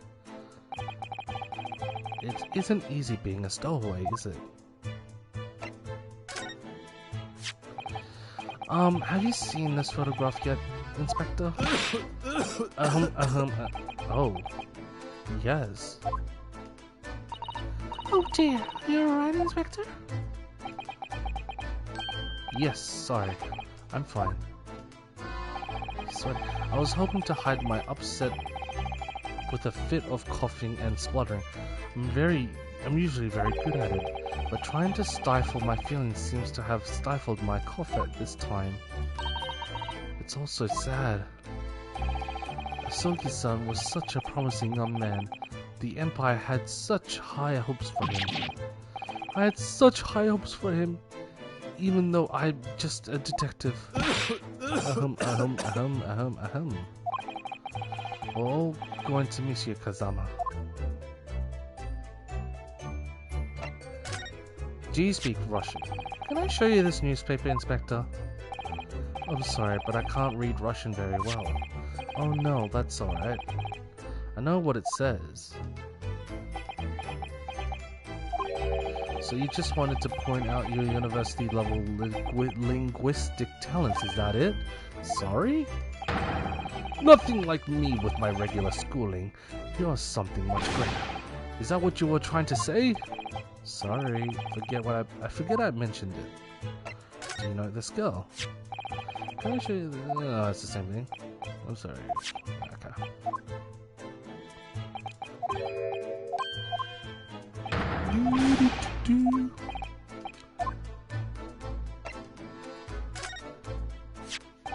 What's that?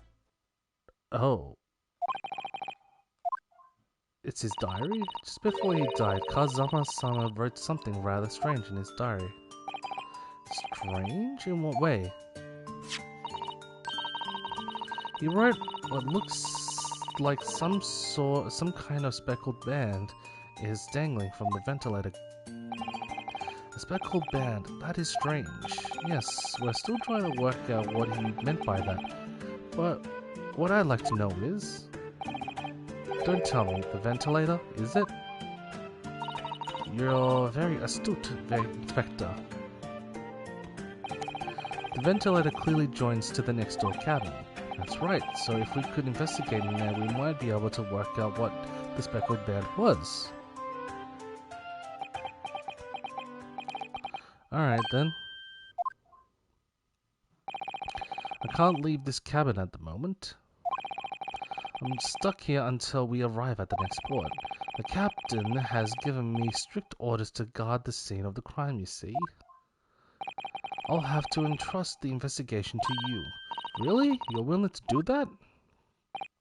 Yes, as long as you don't leave the first-class cabin area. I'm afraid I can't remove those handcuffs, though.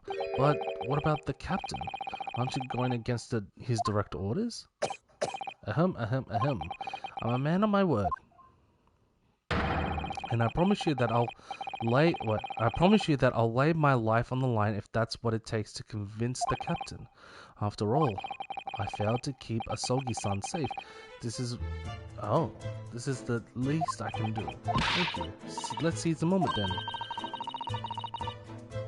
Let's select move and we can leave this cabin at last. Move. Alright, let's see what we can find out. Oh. I mean, I'm gonna make another save, just in case, because I'm nervous I might have actually skipped something. I don't want to skip anything. Oh man, I didn't expect it to. Ugh. Alright, so we did know about the event. Alright. Special orders permission to investigate.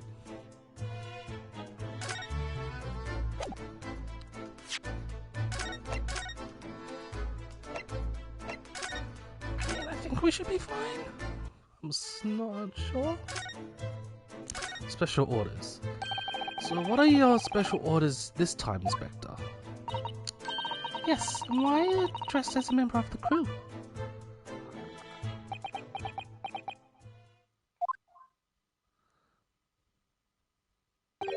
I'm so sorry.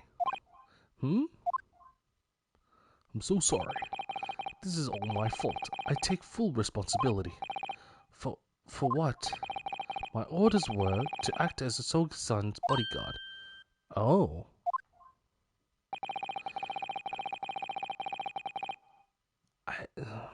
I'm gonna do it I'm still a little bit, I think I should go to this save and then speak to him. He was meant to be his bodyguard?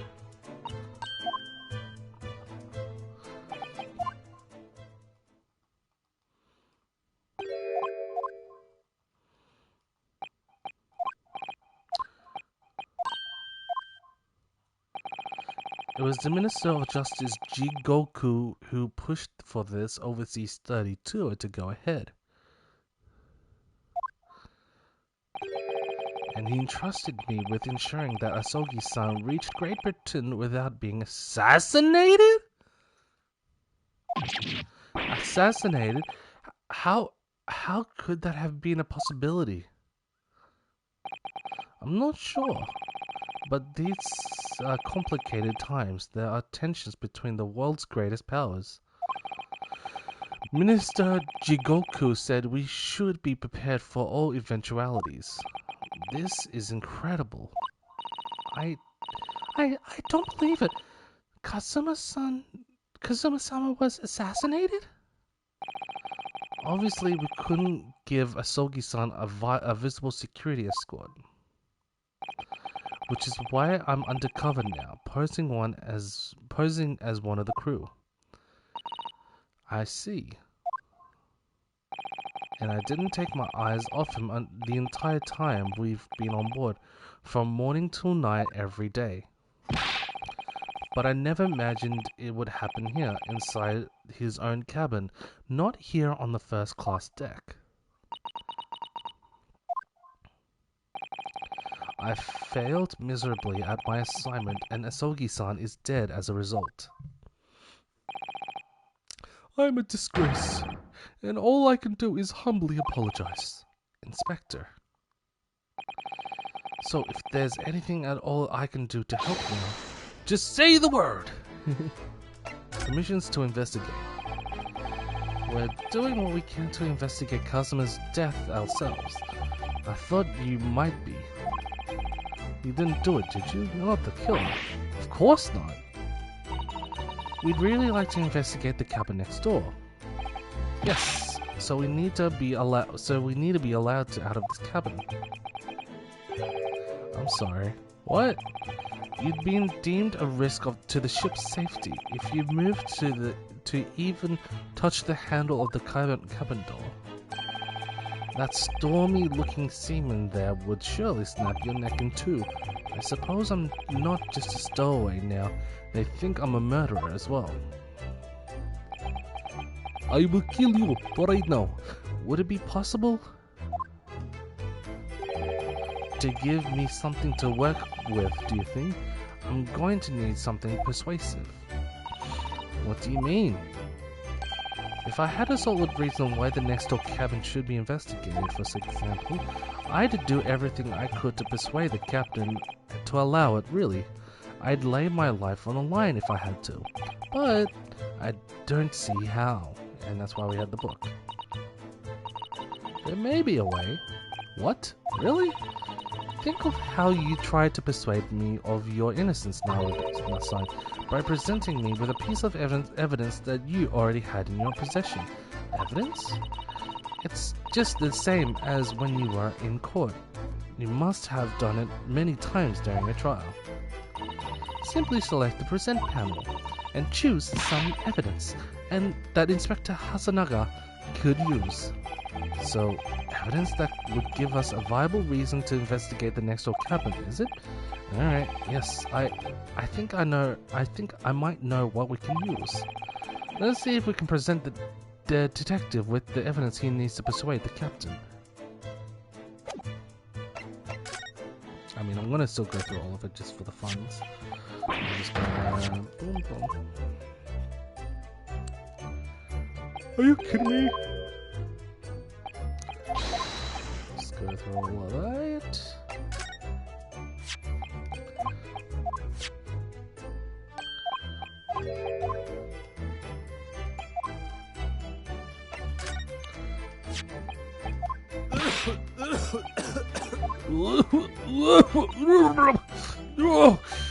I still don't get why does he cough blood.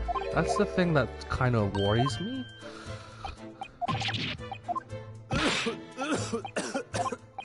Like, should he not be checked? Like, should he not get himself checked or something like that? Like, why does he always has his hand on his stomach?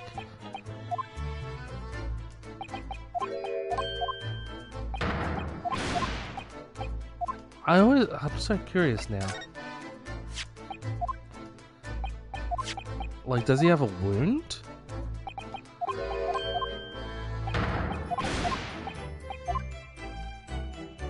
Alright. Okay.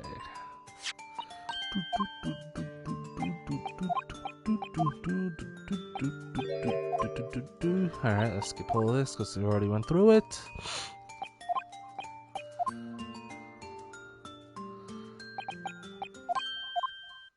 Ding! Ding! Bling!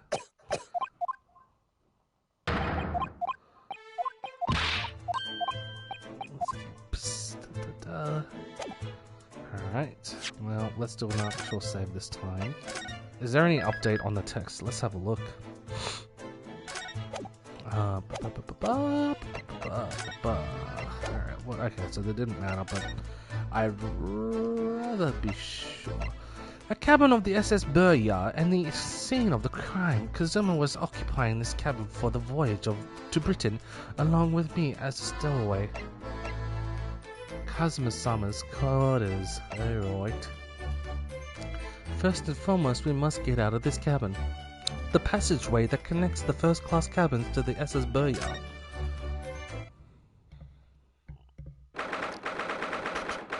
Is that a trap? A mouse trap? What the hell is that on the floor? 9th January, 7:48 AM, SS Burya first-class cabin passageway. Whew! I'm finally out of that cabin. I have to admit, this isn't quite what I was expecting. It's less spacious out there than I thought it would be, and this is the most luxurious accommodation. Accommodation? Accommodation. Yes, indeed. Yes, indeed. Kazuma-sama was being sent on this study tour by the government. That's why he was being put up in a first-class cabin. Even still, this is about twice as large as any accommodation in steerage. Really? That must be awful. Oh, hello. Oh, look over there. That's another crewman creeping watch. And he looks enormous, even if he was sitting down. The door next to him leads to the second-class accommodation. I suppose he's making sure that no one comes in here who shouldn't. I suppose. Oh, that scared me. What the hell? What the... I suppose it's like people in handcuffs? I don't know why that scared me. What the hell? No, son. You look like a little boy visiting a toy shop for the first time. I would have thought you'd be used to the ship by now. We've been at sea for 2 weeks already. Well, yes, I know, but the thing is, I was inside Kazuma's trunk when I first came aboard, and even since then, I've been shut up inside that little wardrobe. It must have been very trying. A very trying time for you. Please, don't give me that pitying look.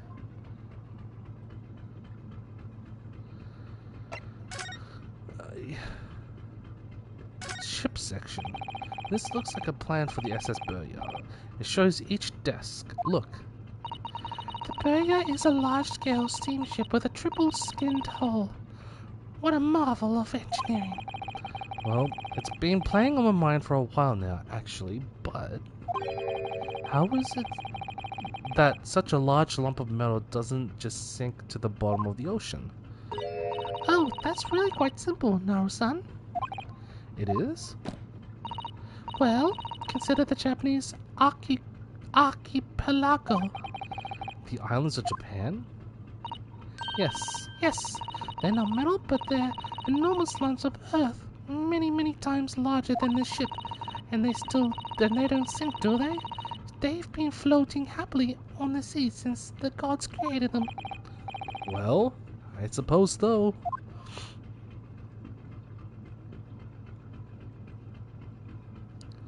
I mean, I don't think we should be moving, right? Yeah, we're not moving. I think I'll look at those books. That's a huge book on top of the table there, and there's a pen next to it. Yes, that looks like the ship's log. Oh, that was a voice crack. Shall we have a look through it? The writing is so nice and precise. Every detail about the voyage has been meticulously recorded. You wouldn't expect a rough and ready sailor to have such beautiful handwriting. And nothing. No reaction at all. I thought he might appreciate the compliment. I'm not sure that rough and ready is much of a compliment, Naru-san, even to a sailor. Anyway, last night's log is mostly blank. Presumably that means there was nothing to report.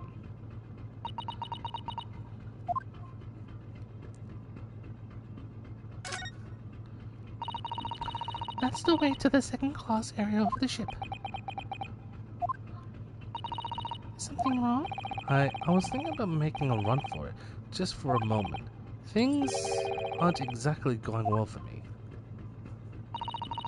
I might be wrong, but I imagine the moment you reach for the handle of the door, you're dead. That burly seaman would surely shoot you dead. Oh my.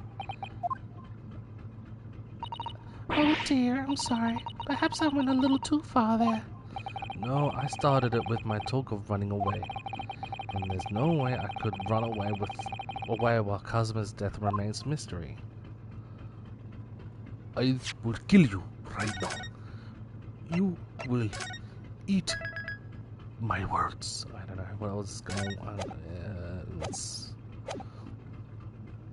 investigate the floor.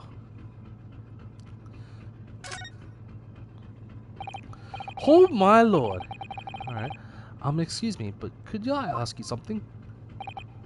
You little stowaway murderer! That wasn't a good start, was it? Oh, was it? Alright, let me try instead. Good day, Mr. Sailor. I'm so sorry to trouble you, but could I perhaps ask something of you? You little third-class lady's maid. Oh. We seem to have caught this sailor on a bad day, Cesaro-san. I'm not a sailor. My mother gave me the name. I am senior crewman Biff Stroganov. Whew. The best thing is just to avoid eye contact, I think. Oh. Oh.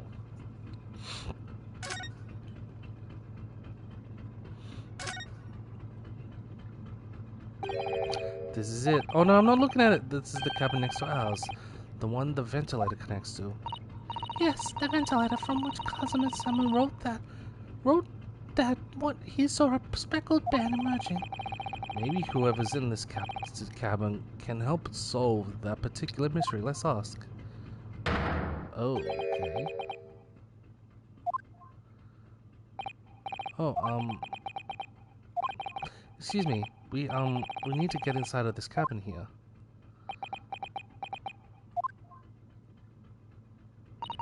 The sailor's eyes speak volumes. They're clearly saying, keep out. That's what I wrote. That's what I wrote on the sign we put over the wardrobe doors. Although this man's version is definitely more effective. It doesn't look like he's going to let us pass. That's a problem. Okay.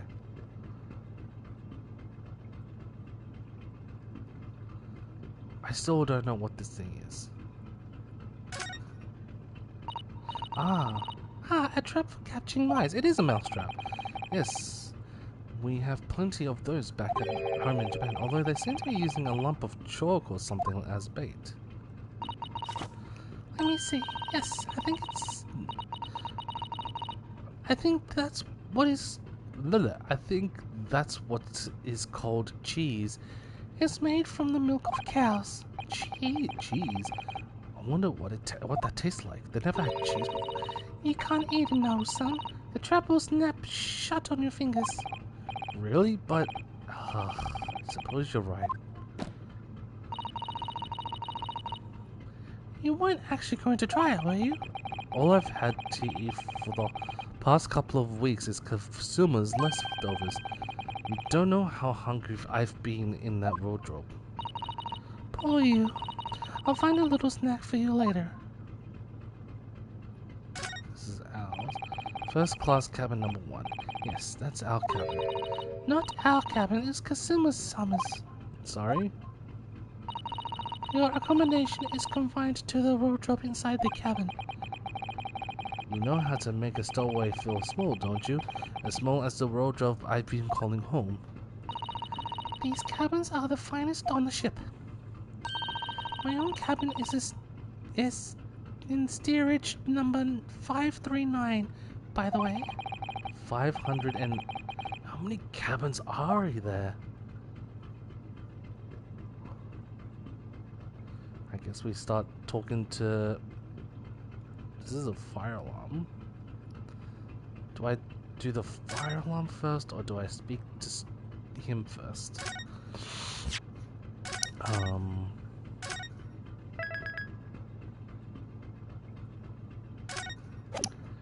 don't see any, because we're not gonna like lie to him maybe? I don't know. What do you think this is? It's a very pleasing shape, is it? Oh no. That's the emergency alarm. It's probably best not to touch it. Oh, an alarm. It says, press only in times of emergency. It looks as though its set alarm bells ring all over the ship and brings the vessel to a complete stop. Oh, this I have to see. What are you doing, Naru-san? You mustn't touch it. But this is an emergency situation. Just look at these handcuffs. You know full well that's not what the alarm is for. If you were to bring this vessel to a standstill for no good, you'd be in an even worse situation. Huh. I wish everything would just stop, this ship included. If you had to do something foolish, at least make it something that doesn't affect anyone else.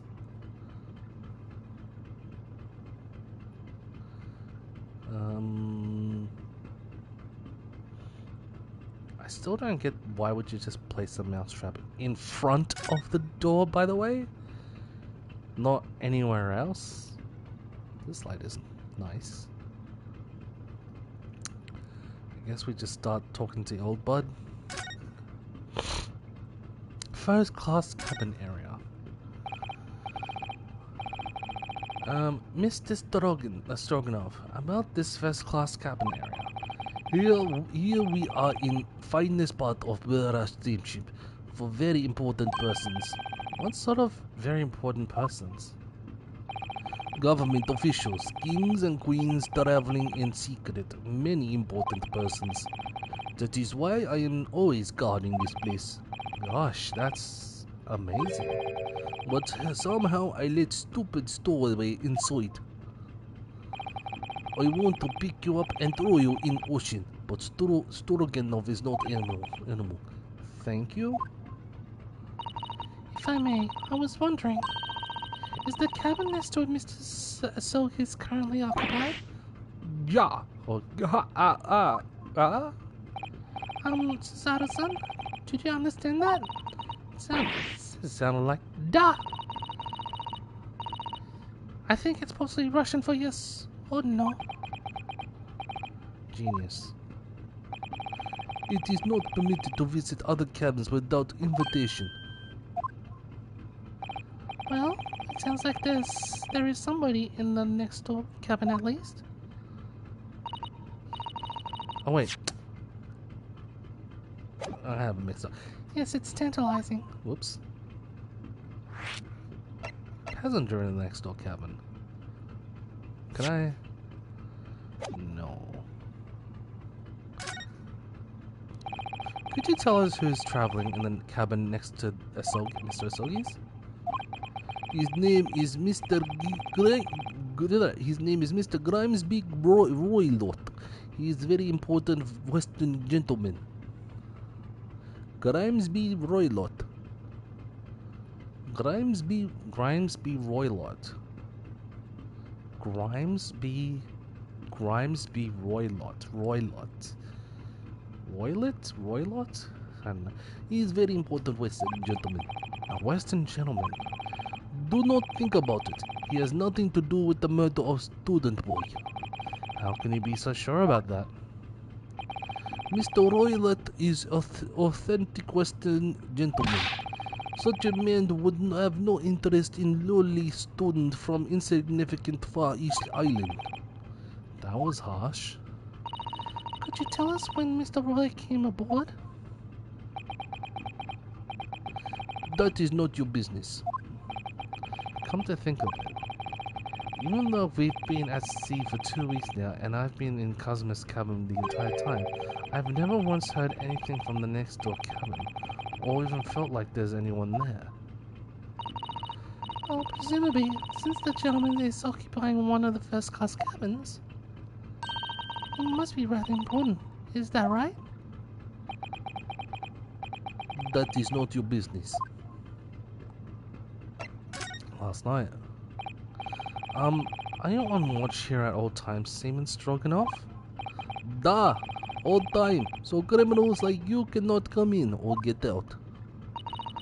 I wonder, can you tell us anything about last night at all? It is sad about the student boy. Were you on watch last night as well? Of course. And did you notice anything at the time? Anything unusual? Hit! Oh my. Cesaro-san, did you understand that? It was clearly a no! I saw nothing unusual, nothing at all. And you didn't hear any strange noises or anything was wrong in some way? I said no! Sorry. I'm not so sure. I could have sworn that he wouldn't catch my eye for a moment there. He's hiding something. This is enough. I cannot say more now. Oh. It is time for me to report to Captain. You must return to cabin. Yes, alright. Bulkhead to second class area is staying locked at all times. You escape when the lobster whistles on top of the mountain, or as English say, when the pigs fly? Yes, I understand. Good. Now we can investigate this area properly, shall we? Definitely.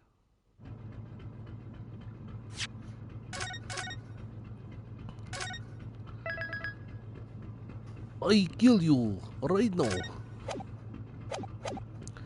Eat the lemon off the floor. Maybe anything off his seat?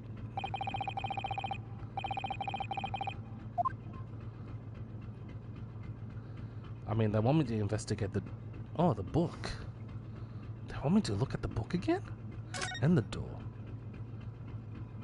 The cheese, okay, that's fine. The cheese, I am not... convinced, or like... It's very, very strange to put cheese in front of his door. The book on the top of the table, there is really just a pen with it too. Yes, I'm sure that's the ship's log. Shall we have a little look through it? The writing's so nice and precise. Every detail about the voyage has been so meticulously recorded. We already read that. You wouldn't expect a rough and ready sailor to have such beautiful handwriting. Anyway, look there. Last night's log is mostly blank. Presumably that means there was nothing to report.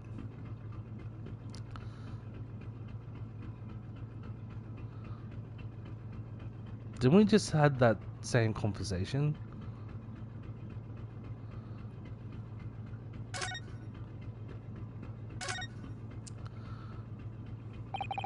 This is it. This is the cabin next to ours.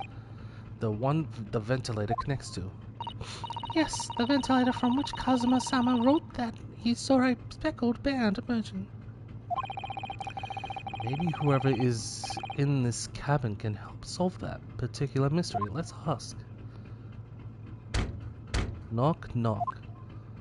Wouldn't Holmes be there? No answer. We're out of luck, it seems. There's no one in there to help with our inquiries. How annoying. Ah! What was that? It came from inside the cabin. Such a high-pitched scream. It must have been a woman. Oh, woman, stand aside.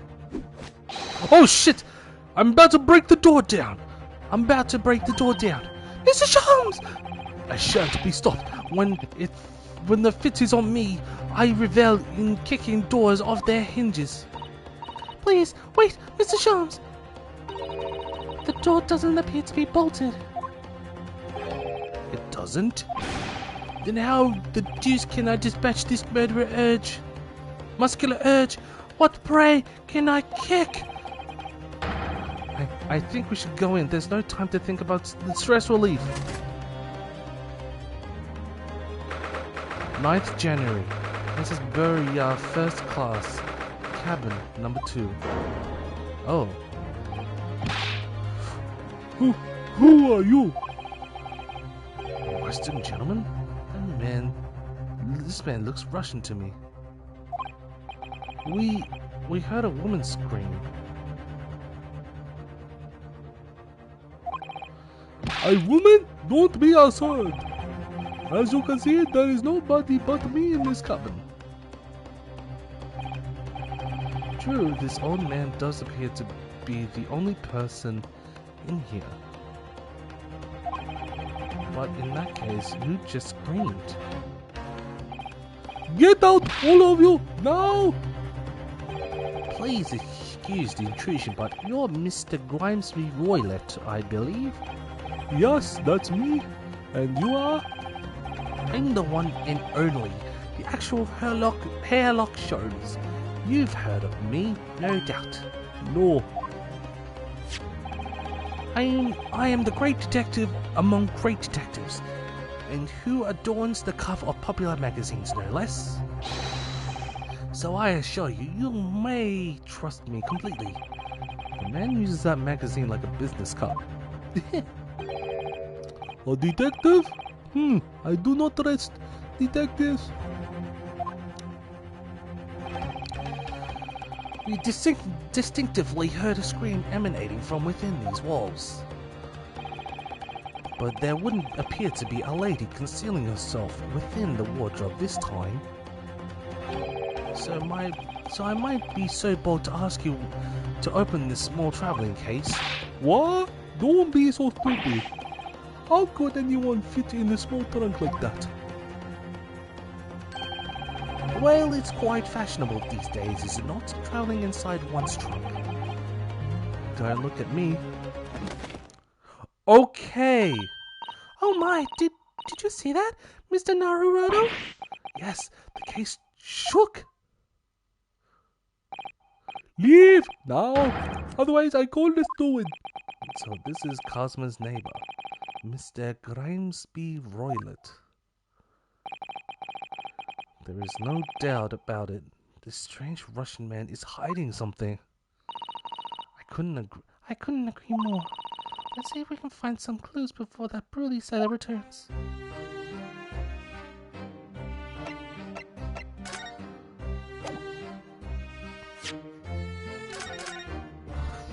Right.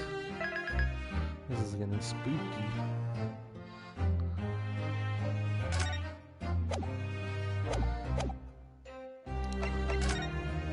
Last night first.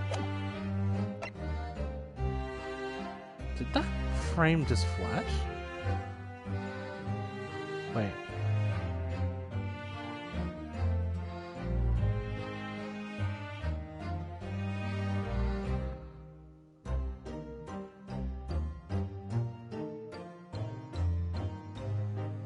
I don't know if that was me or if I just saw that frame in the back flash.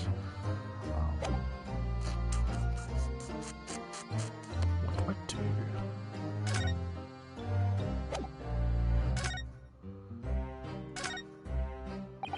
Mr. Roylott, what do you make of this? Listen, do you know why I'm wearing these dark glasses? No, not really. So I do not have to. Oh, it's actually okay. So I do not have to look at things I do not want to look. Do you understand me?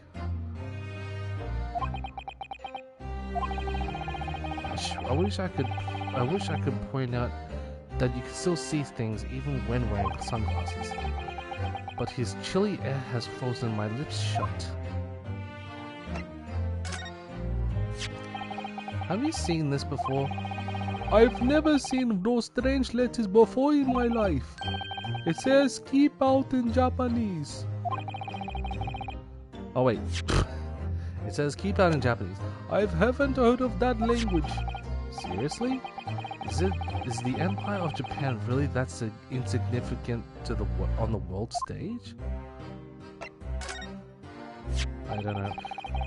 This word was written on the floor in ink next to where the man died, as if he wrote it on his last moments. It's Russian, isn't it? We believe it means wardrobe, is that right? Yes, that's right. Could you tell us how it's pronounced, please? Oh, that was pointless. It's very sad. Sorry? The steward told me he was a young man. Yes, he was my best friend. It's terrible. It's a terrible tragedy. We have this Russian newspaper here. I had the same newspaper in my cabin. Maybe they give it all to all first class passengers. Well, neither of us speak a word of Russian, so we can't read it at all. Would you mind telling us what this article's about? If you do not speak Russian, you do not need to know what it is saying. Ugh, Russian must be cold. Must be a cold place. Go for this one.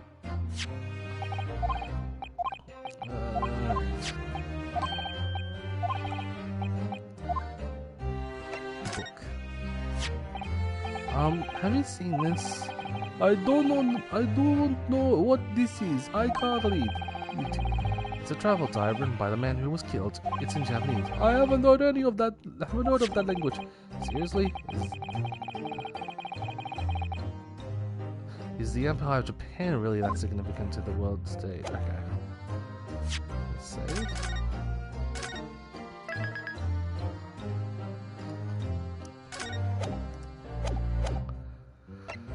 Let's converse. Because I think he wants us to look at the briefcase last night. Mr. Royley, we'd like to talk to you about something. No! No? I do not want to talk. Leave my cabin now. Ugh, this is going terribly. We're not getting anywhere here. I agree, but there may be someone else who can help. Perhaps that great detective who could get somewhere with Mr. Roylett. It was in the freaking Mr. Roylett. We'd like to talk to you about something. No! Oh? I do not want to talk. Leave my cabin now! Ugh, this is going terribly. I agree.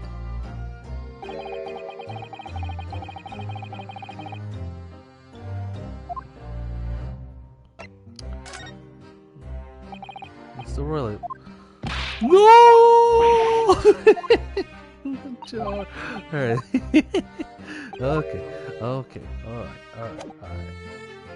Let's move. Let's examine. What are you doing there? Why is this plate on the floor? It has to be for a dog.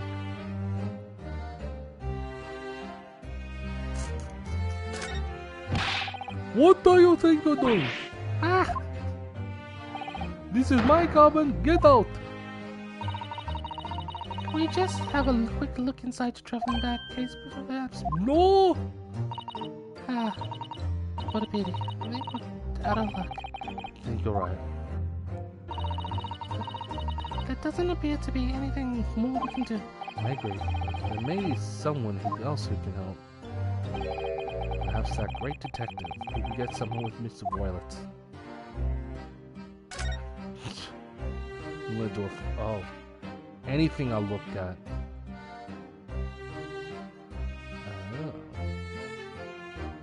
Well, that was my investigation. We'd finished the game.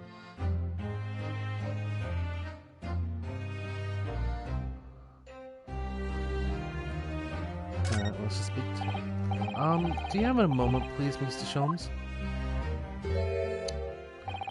You need only address me as Sholmes. That's what I just said, isn't it? Yeah. Oh, well, you said, well, Mr. Sholmes, what were you doing in there? Why, I was resting, of course. Resting? Indeed. I was contemplating our sea voyage from the confines of the wardrobe whilst waiting for the inevitable time that you would need to call my great powers of detection into service. Oh! And it would seem that the hour is upon us now. The time has come. Am I mistaken? Well, no, actually, you're spot on for once. Observe closely. Our Russian host in this cabin, Mr. Roylett, is clearly trying to hide something. And do you know what is the secret? Oh my God! Breathe in, breathe out. And do you know what is the most effective weapon to use against a Russian? hiding a secret? Why? The truth, of course. Though it should be pointed out that such methods are not exclusively for the Russians. Right. Can you imagine how the Russian will react when the secret he guards so closely is exposed? Would you like to witness it? Oh yes, please. Well then, what you're about to see may well astound you. For I am about to apply my great detective greatly admired great deduction to the case.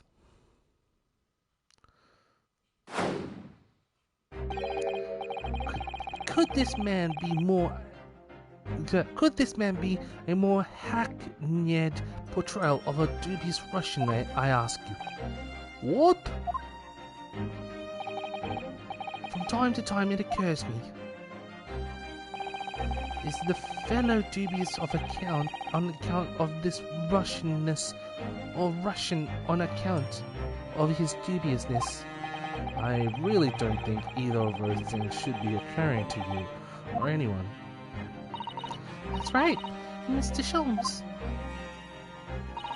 I know this man's beard and dark glasses are hard to ignore, especially on first meetings, but I once read it is a capital mistake to theorize before you have all the evidence. It biases the judgment. Shh! I must have complete silence. What are you doing? Why are you peering at my face like that? Ah, just as I thought. Yes, I have quite made up my mind now. There can be no other explanation that accommodates all the facts. Mr. Roylett, I have reached two incontrovertible conclusions. What do you mean? Number one, your true identity. That is that of a villain. Using those shears, you are about to end the existence of something most dear. Are you not? Huh? And number two, the other conclusion I have drawn. You are, at this very moment, no less in the midst of committing a most grievous crime. Beneath that beard, your mouth quivers with nervous tension as you realize you have been discovered. Does it not? Ah. Oh. Oh, Naru-san, I never imagined I would witness one of Mr. Shum's great deductions with my own eyes. That was a great deduction? Nothing can deceive Mr. Shum's. In a single glance, he can deduce all there is to know about a person. What? What? Ineffable twaddle. Oh yes, I've read about it countless times in the adventures of Herlock Sholmes. And now I've experienced the extending impact of his great deductions firsthand. This is like a dream come true. I can hardly believe it, but all the color has drained from Mr. Roylett's face. It looks like somehow both Mr. Sholmes and conclusions were right. Oh, how could you? How could I possibly know such things? You wish to say? Very well then. I shall elucidate. I shall explain how it was that I arrived at this pair of conclusions. So do I cordially invite you upon a journey of logical discovery. Let us aboard the train of reasoning. Put plainly, let us work through my deductions together. The Great Deduction. The game is afoot. Topic 1. Old man's identity. Whoa, this is cool. So, the dubious-looking Russian, Mr. Roylett. Obviously, what catches the eye in the first place? is the enormous pair of shears in your hand. Now we ask ourselves, what could you possibly want with such an implant? Now we ask ourselves, what could you possibly want with such an implement? The answer, of course, is staring us in the face. You are on the verge of using the shears to cut away the copious beard you sport. Now moving on. The question then begged is this. Why would you decide to rid yourself of this magnificent beard, Mr. Roylott? Once again, the answer is plain. We have clear evidence to shed light on the matter. Regard, if you will, this morning's newspaper, in particular the fascinating front page article, which it would appear you have read also, Mr. Roylott. I'm sure it needs no further clarification. The evidence that reveals your true identity is the article about the revolutionary. In transition, the headline reads, Revolutionary Villain Bolshevik flees Russia via Shanghai. As you cannot fail to observe, the subject of the article possesses an extremely copious beard. Having noted the article yourself, you decided to remove your incriminating facial hair before it gave you away. In short, your true identity is beyond doubt. You are the fearsome Russian revolutionary himself, Villain Bolshevik. Not that I've heard of you myself, you understand. A revolutionary on the run. Wrongdoing. Now, as for my second conclusion. You are, at this very moment, on the brink of committing a most grievous crime. And the proof of this crime over there. Oh yes, Mr. Roylott. Taking unawares, people have a propensity to let their eyes stray, you see. Oh! And I assure you, the eyes speak so much more eloquently and honestly than the mouth. The answer we seek lies where the furtive glance falls. The proof of your crime sits before our very eyes. Yes, that traveling case. It is time, I think, that the case be opened and its contents laid bare. No, I refuse. Refuse. What could you possibly be concealing inside, we ask? By my estimation, a young lady, perhaps, one slight enough to fit therein. Don't be absurd.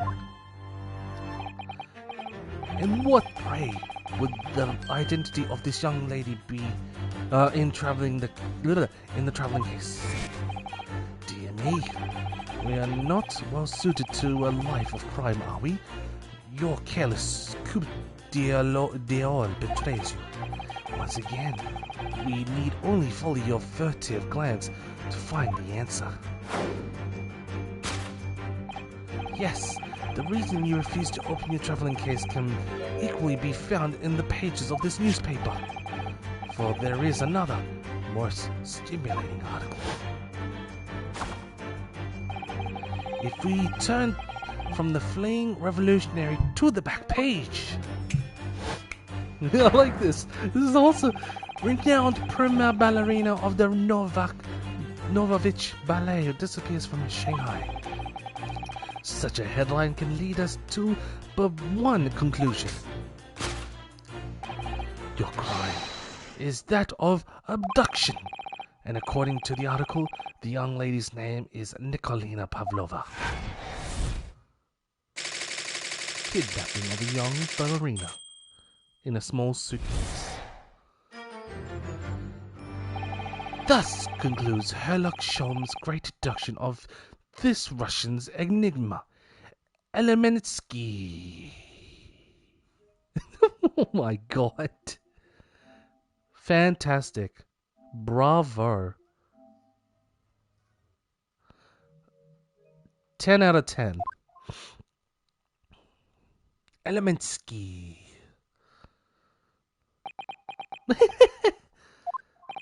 Cesaro-san, that wasn't one of the great deductions I've been hearing so much about, was it?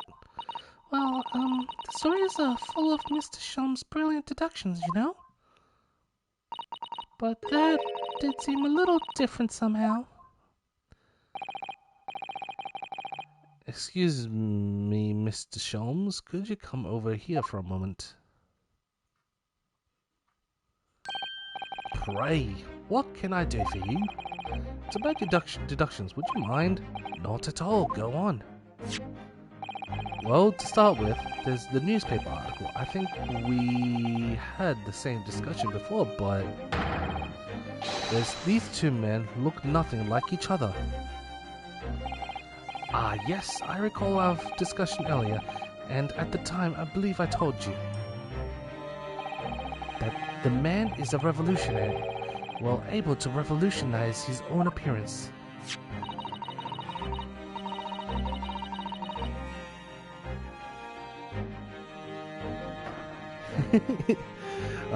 Fairness to Mr. Shum's, Mr. Royler does look more like this man than you do. That's not the point. And another thing, the part about him abducting the ballerina. Indeed, a truly startling revelation. At first glance, the case would appear too small to accommodate a young woman. Not just at first glance, it is too small, clearly. You'd be lucky to fit a 5-year-old child into that case, even if you pushed really hard. I don't suppose the missing ballerina is a 5-year-old child, is she? You mean you don't know? No, the young lady is 15. No, I didn't know. How could I? Well, if she's 15, then 10 years worth of her would be poking up from the case. Some years ago, I read something pertinent, I believe. A troop of men consuming vinegar daily in order to promote a certain litheness in their bodies? Vinegar? For such sour bunch, it would surely be simplicity itself to contort oneself into the confines of that small case. Oh dear, you might be thinking of contortionists in the circus, Mr. Sholmes. Ugh, this whole thing is turning into a circus. Mr. Naru, something's occurred to me about Mr. Shum's deductions just now. I think his powers of observations are, well, magical. His eyes cut the heart of a matter. Almost instantly. It's just where it directs his attention and his logic that seems a little off. Your idea of a little may be a little off itself, Miss Cesaro. It's just one or two key words in his deductions that seem to let him down. So I was wondering if we might perhaps tactfully switch them for alternatives. What do you think? Switch some keywords in his deductions. Yes, but very tactfully. I feel sure if we could do that, we'd unlock the true genius of Mr. Sholmes' Great Ace deduction. Precisely, the thought of that was going through my own mind. This man is a lot of work. At times I wonder how anyone puts up with me. Ah ha ha ha. It's not that funny. Ah, and you, my good fellow. Sorry? Take a moment to look at your wrist. My wrist? He's free? Ah! Where are your handcuffs? Wait, what? Huh? How did... I felt they may hinder your ability to follow me in our dance of deduction. I don't believe it. Mr. Sholmes, you are a marvel.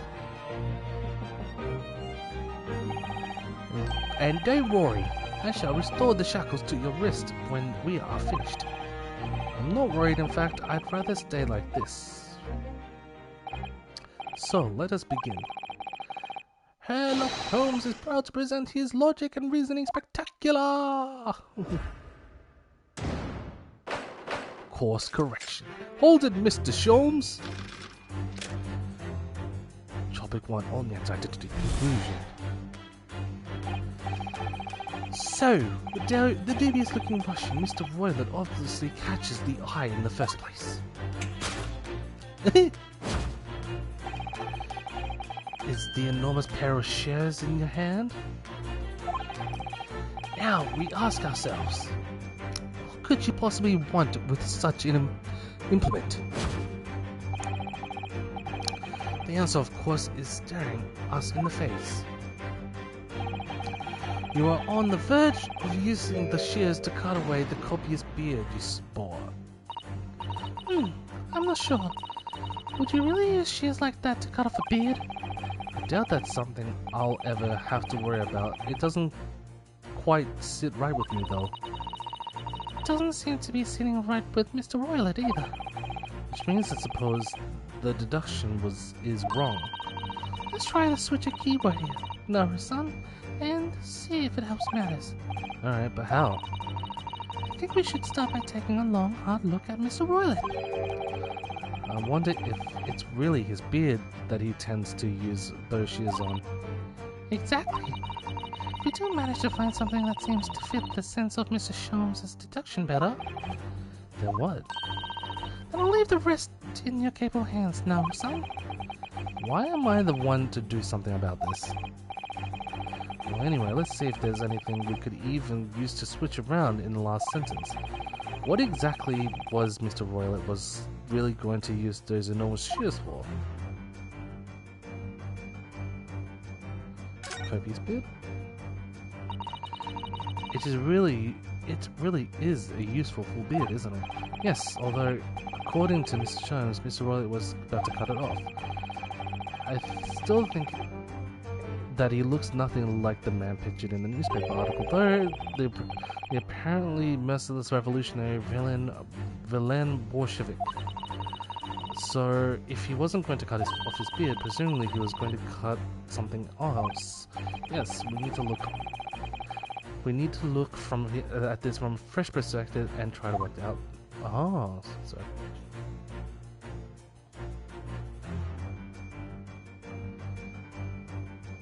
Present? Yes! No!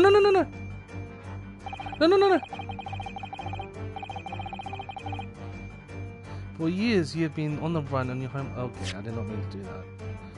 Manolina, thank you for the follow. Thank you for the follow. Meow. I like that. Didn't mean to present. I was like, present? Oh god. How far am I into this? Oh god, I'm nervous. Let's see. 8:33. Oh god. What was this? 8:25? Alright, let's just skip it. I'll skip ahead. How is it going, Manolina? Oh no, not Lena. Manolia, meow. Whoops.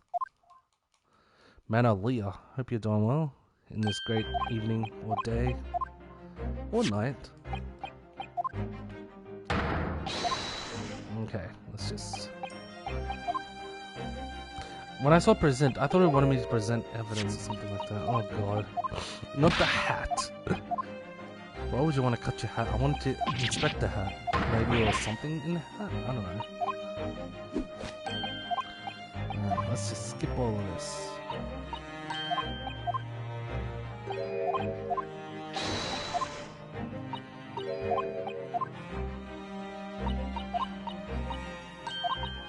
Let's just keep going.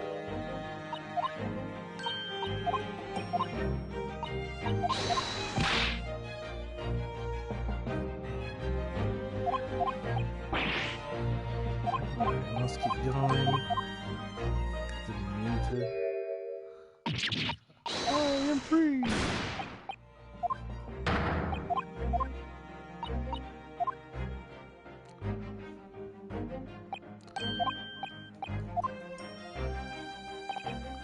So, let us begin. Course correction. Hold it, Mr. Sholmes. A revolutionary on the run. So, the dubious-looking Russian Mr. Roylet obviously catches the eye in the first place. There's the enormous pair of shears in your hand. Now, we ask ourselves, what could you possibly want with such an implement? The answer, of course, is staring us in the face. You are on the verge of using the shears to cut away the copious beard you wore. I'm not sure. Why would you really use shears like that to cut off a beard? I doubt that's something I'll ever have to worry about. It doesn't quite sit right with me, though. It doesn't seem to be sitting right with Mr. Roylet either. Which means, I suppose, that the deductions were wrong. Let's try to switch a key word here, Naru-san, and see if it helps matters. Alright, but how? I think we should start taking a long, hard look at Mr. Roylet. I wonder if it's really his beard that he intended to use those shears on. Exactly. If we do manage to find something that seems to fit the sense of Mr. Sholmes' deduction better, Then what? then we'll leave the rest in your capable hands, Naru-san. Why am I the only one to do something about this? Well, anyway, let's see if there's anything we could even use to switch around in that last sentence. What exactly was Mr. Royler really going to use those enormous shears for? Well, I can't. Okay. And we went through this. He's trying to cut his glasses. It really is a very full beard, isn't it? Yes, although according to Mr. Sholmes, Mr. Royler was about to cut it off. I still think that he looks nothing like the man pictured in the newspaper article, though. The apparently merciless revolutionary Villain Bolshevik. So if he wasn't going to cut off his beard, surely he was going to cut something else. Yes, we need to look at this from a fresh perspective and try to work out what. Coat buttons. Are you looking at the buttons on his coat?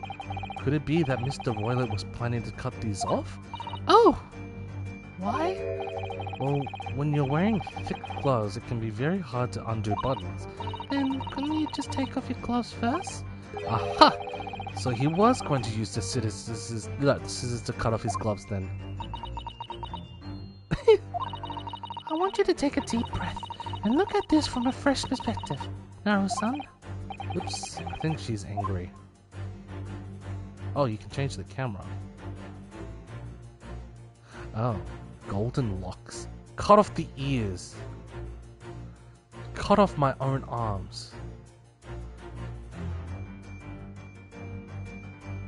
The thick hat.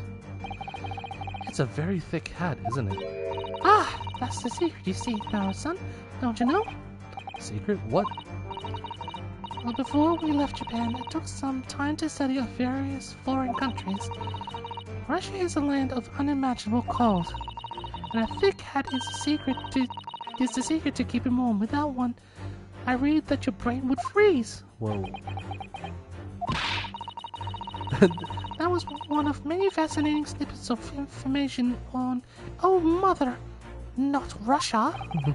I think maybe you picked the wrong book there.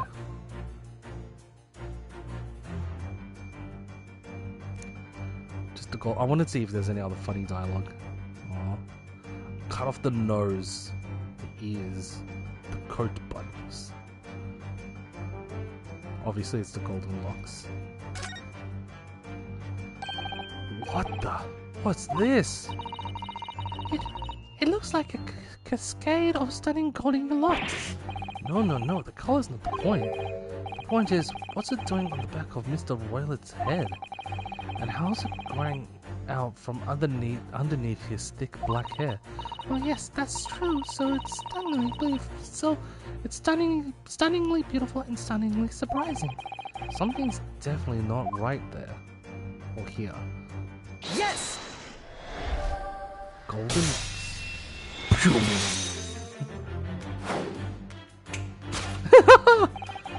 You are on the verge of using the shears to cut away the golden locks you support. Indeed, you have identified the precise detail I was intending to expose. Such lush golden hair certainly does not befit an old man. Oh, I don't know why you changed the voice. You're not a man at all, you're a woman. And judging from the length of shears of your hair, one still very much in her youth.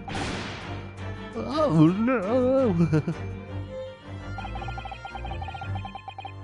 If only I had to cut off my head, no one would have never suspected. The question then is this: why would you desire to get rid of yourself of these magnificent locks? Once again, the answer is plain. We have clear evidence to shed light on the matter. And that's by saving the game.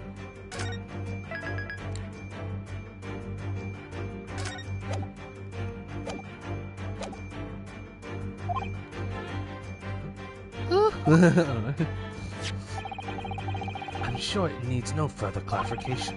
The evidence that reveals your true identity is the article about the revolutionary. Well, that was a shock. I had no idea that old man was really a young woman in disguise. Did you? Oh, did you? What? Why are you staring at me like that? Yes, it was a surprise, Naruto-san. You're enjoying this, aren't you? Sorry? You look like you're in your element as you dance around the rooms, deducing the facts with Mr. Sholmes. I'm just doing what we agreed. I'm not having fun or anything. This is strictly business. Yes, I understand. Say no more. Well, anyway, let's focus on this next part of Mr. Sholmes' deduction, shall we? The evidence that he picked out doesn't fit the facts at all right now. No, that's true, given that Mr. Roylett is actually a woman. Exactly, he, or rather she, can't possibly be this merciless revolutionary. I suppose it's because the deduction as a whole has been taken a different direction now. Yes. Let's switch the evidence for something else. Something that fits the facts as we now understand them. For some reason, this woman needed to try to hide her true identity. I feel as though I've either read or heard about a young woman in a situation like that recently. Alright, I'll do my best. And that's just, obviously, this one. Review scene? Return to question. Okay. I was about to present the badge. Oh shit, I was... No. Yes! Boom! The evidence that reveals your true identity is, of course, the article about the ballerina. That's right. You've hit the nail on the head. Renowned Prince Ballerina of the Novovich Ballet disappears from Shanghai. It would appear we are finally able to address you by your true name. Yes, because your true identity is that of the Novovich Ballet's prima ballerina.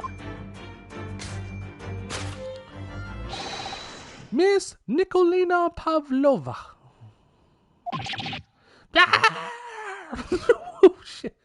Oh Jesus Christ. Ow.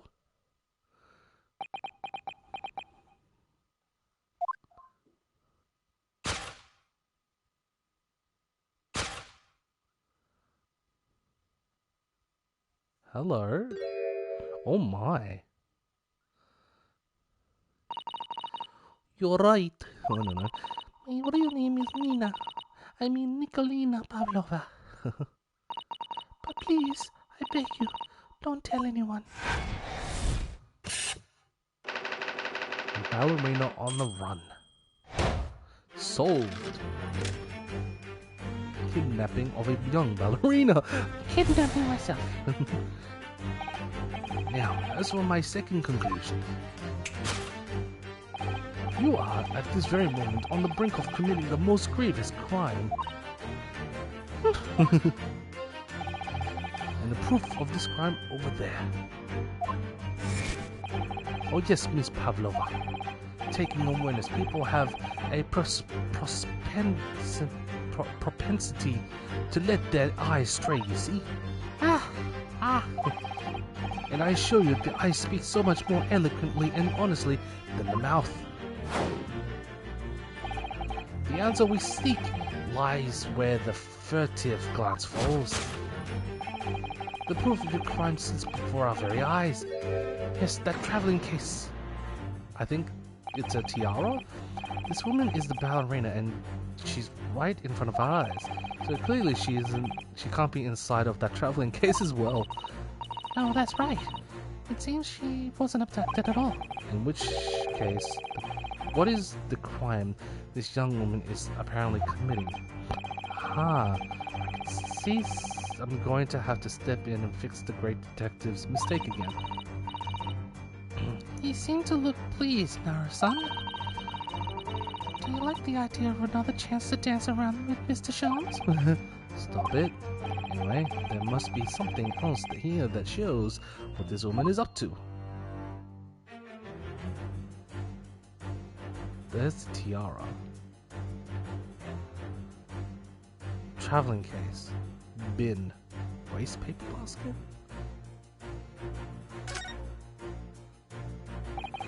It's a very small case, isn't it? You can see instantly that no person could possibly fit in there.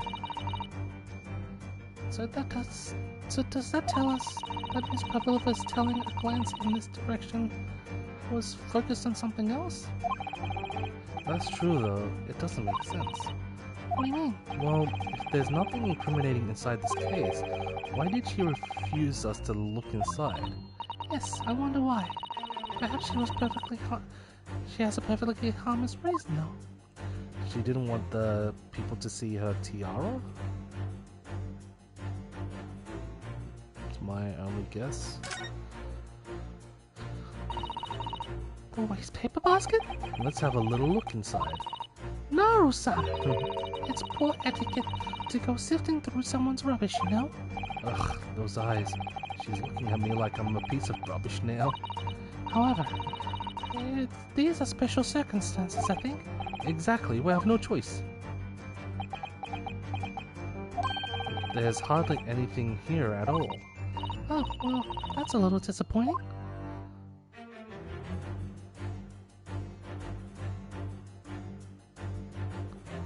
Oh, so just the tiara.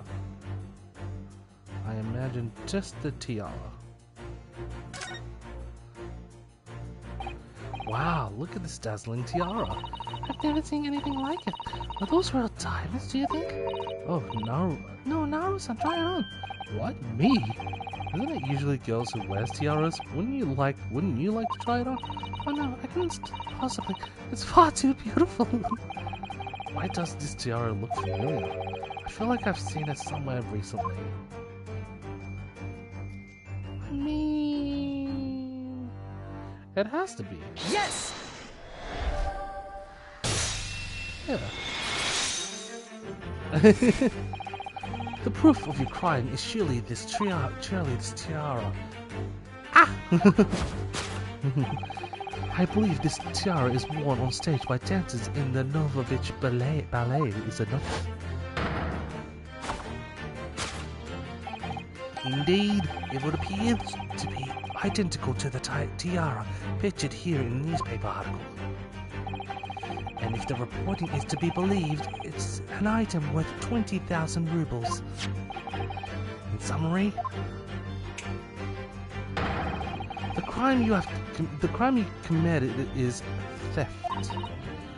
Oh no!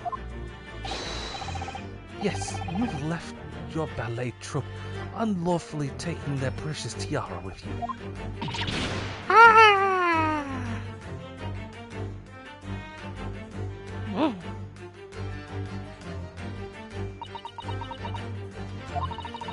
I have no one, no family, no friends. I am all alone, and I need money. but I did not steal the tiara. It was a present from, how do you say, Renfell of Prussia. It belongs to me. This girl is only 15 years old, and she's run away all by herself. She must have been extremely lonely. Oh, she does not look 15, but okay.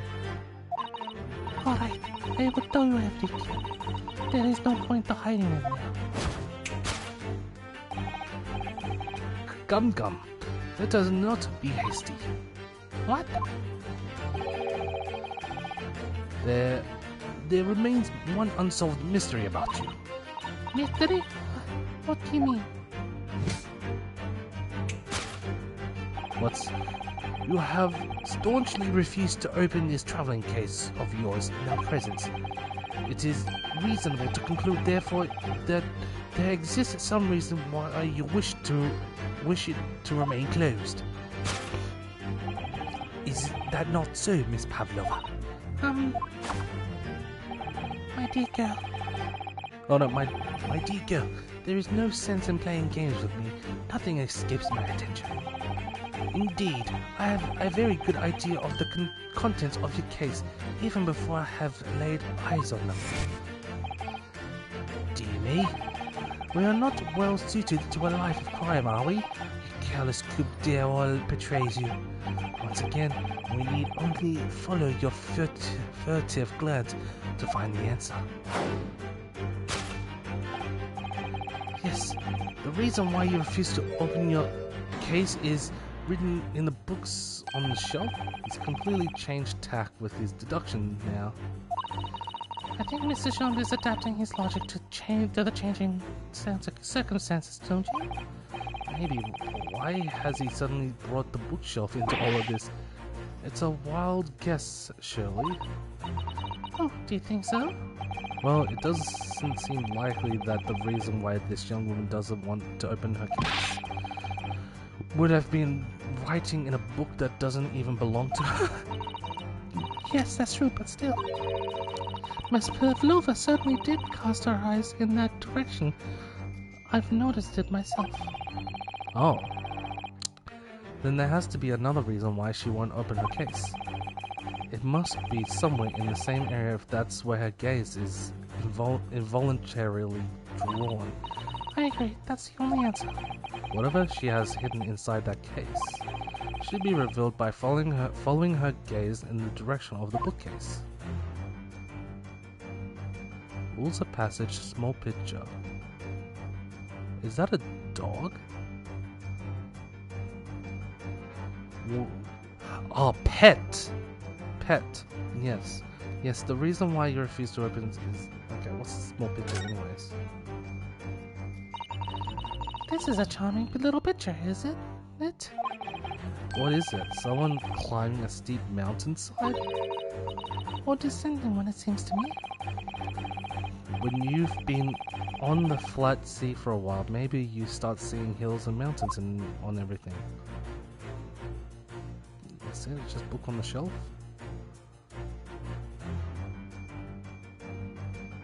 Books on the shelf.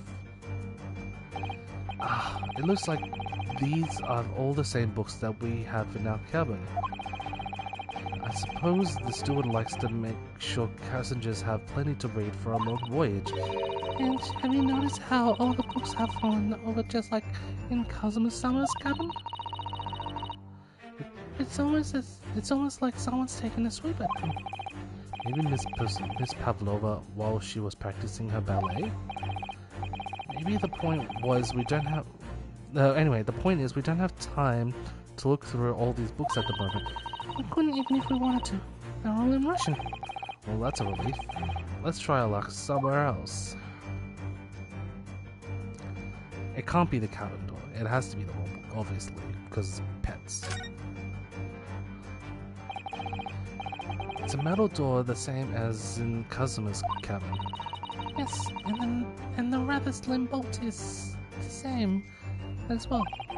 Well, if Miss Pavlova was actually glancing over at the door here instead of the bookcase, that would suggest a desire to run away from this cabin.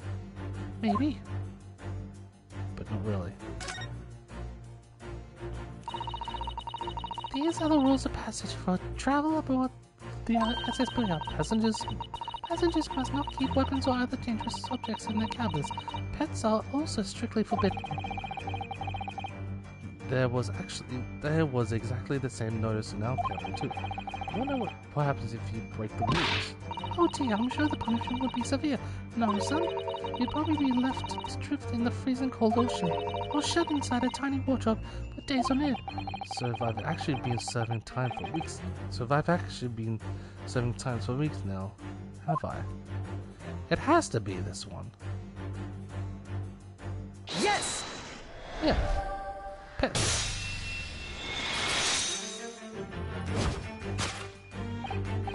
Yes. The reason why you refuse to open your case is written in the rules of passage. Passengers must not keep weapons or other dangerous objects in their cabins. Pets are also strictly forbidden. Inside that case of yours is something forbidden from carriage on this vessel. That is the real reason why you refused to open it, thus revealing its contents. I... Yeah. As we've seen, the trunk wobbles from time to time. But no weapon or other dangerous item would move on its own accord. Which leaves but one possibility, Miss Pavlova. Inside your traveling case.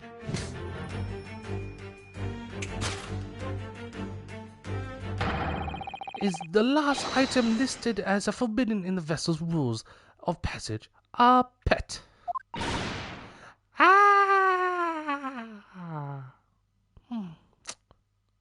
Fix the hat? Okay. Possession of a prohibited animal. Solved! Congratulations. Production complete! Elementary. That was beautiful. That was just beautiful. So clearly you aren't who you said you were. No, I am not. Could I speak of Violet? My real name is Nikolina Pavlova. You should get the dog out at this point. Everything you said was correct. You absconded during one of the ballet company. You absconded during one of your ballet's company's performances in order to escape your own homeland.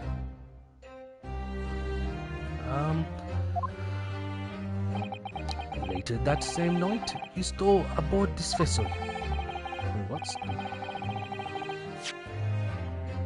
Okay, which couldn't have been easy. The Booyah is a huge steamship with a vast crew. Could she really have snuck on aboard without being noticed? In order to obscure your true identity, you somewhat recklessly took the guise of an old gentleman, and you intended to sever all links with your past by severing your long hair. Yet to a woman, hair is no trifling matter. My personal recommendation is to leave well alone. So if it was just you about to cut off your own hair, who was it that let out the scream we heard outside the cabin? The veritable tinkling of a bell? Why, none other than this young lady, naturally. More like a full set of pipes, if you ask me. The dog is having a good sleep. I was so scared when I ran away in Shanghai. I was sure they would come looking for me. That's why I decided to, disguise myself so no one will recognize me. As a result, you transformed yourself into that questionable old man? I see. I put on the fur hat and fake beard. Then, just before you came in here, I saw in the newspaper. Right on the page, there was a picture of me. It's beautiful hair, though. I was so frightened, I couldn't stop from screaming. If I knew I didn't change my appearance completely, they would fight me. So I decided to cut all my hair as fastly as possible. I picked up the scissors in my hand and... At that precise moment, we walked in through the annoyingly unlocked cabin door. Things happen like that sometimes, don't they? Things do indeed happen like that from time to time. Those two even talking about the same thing. There's just one more thing I'd like to know.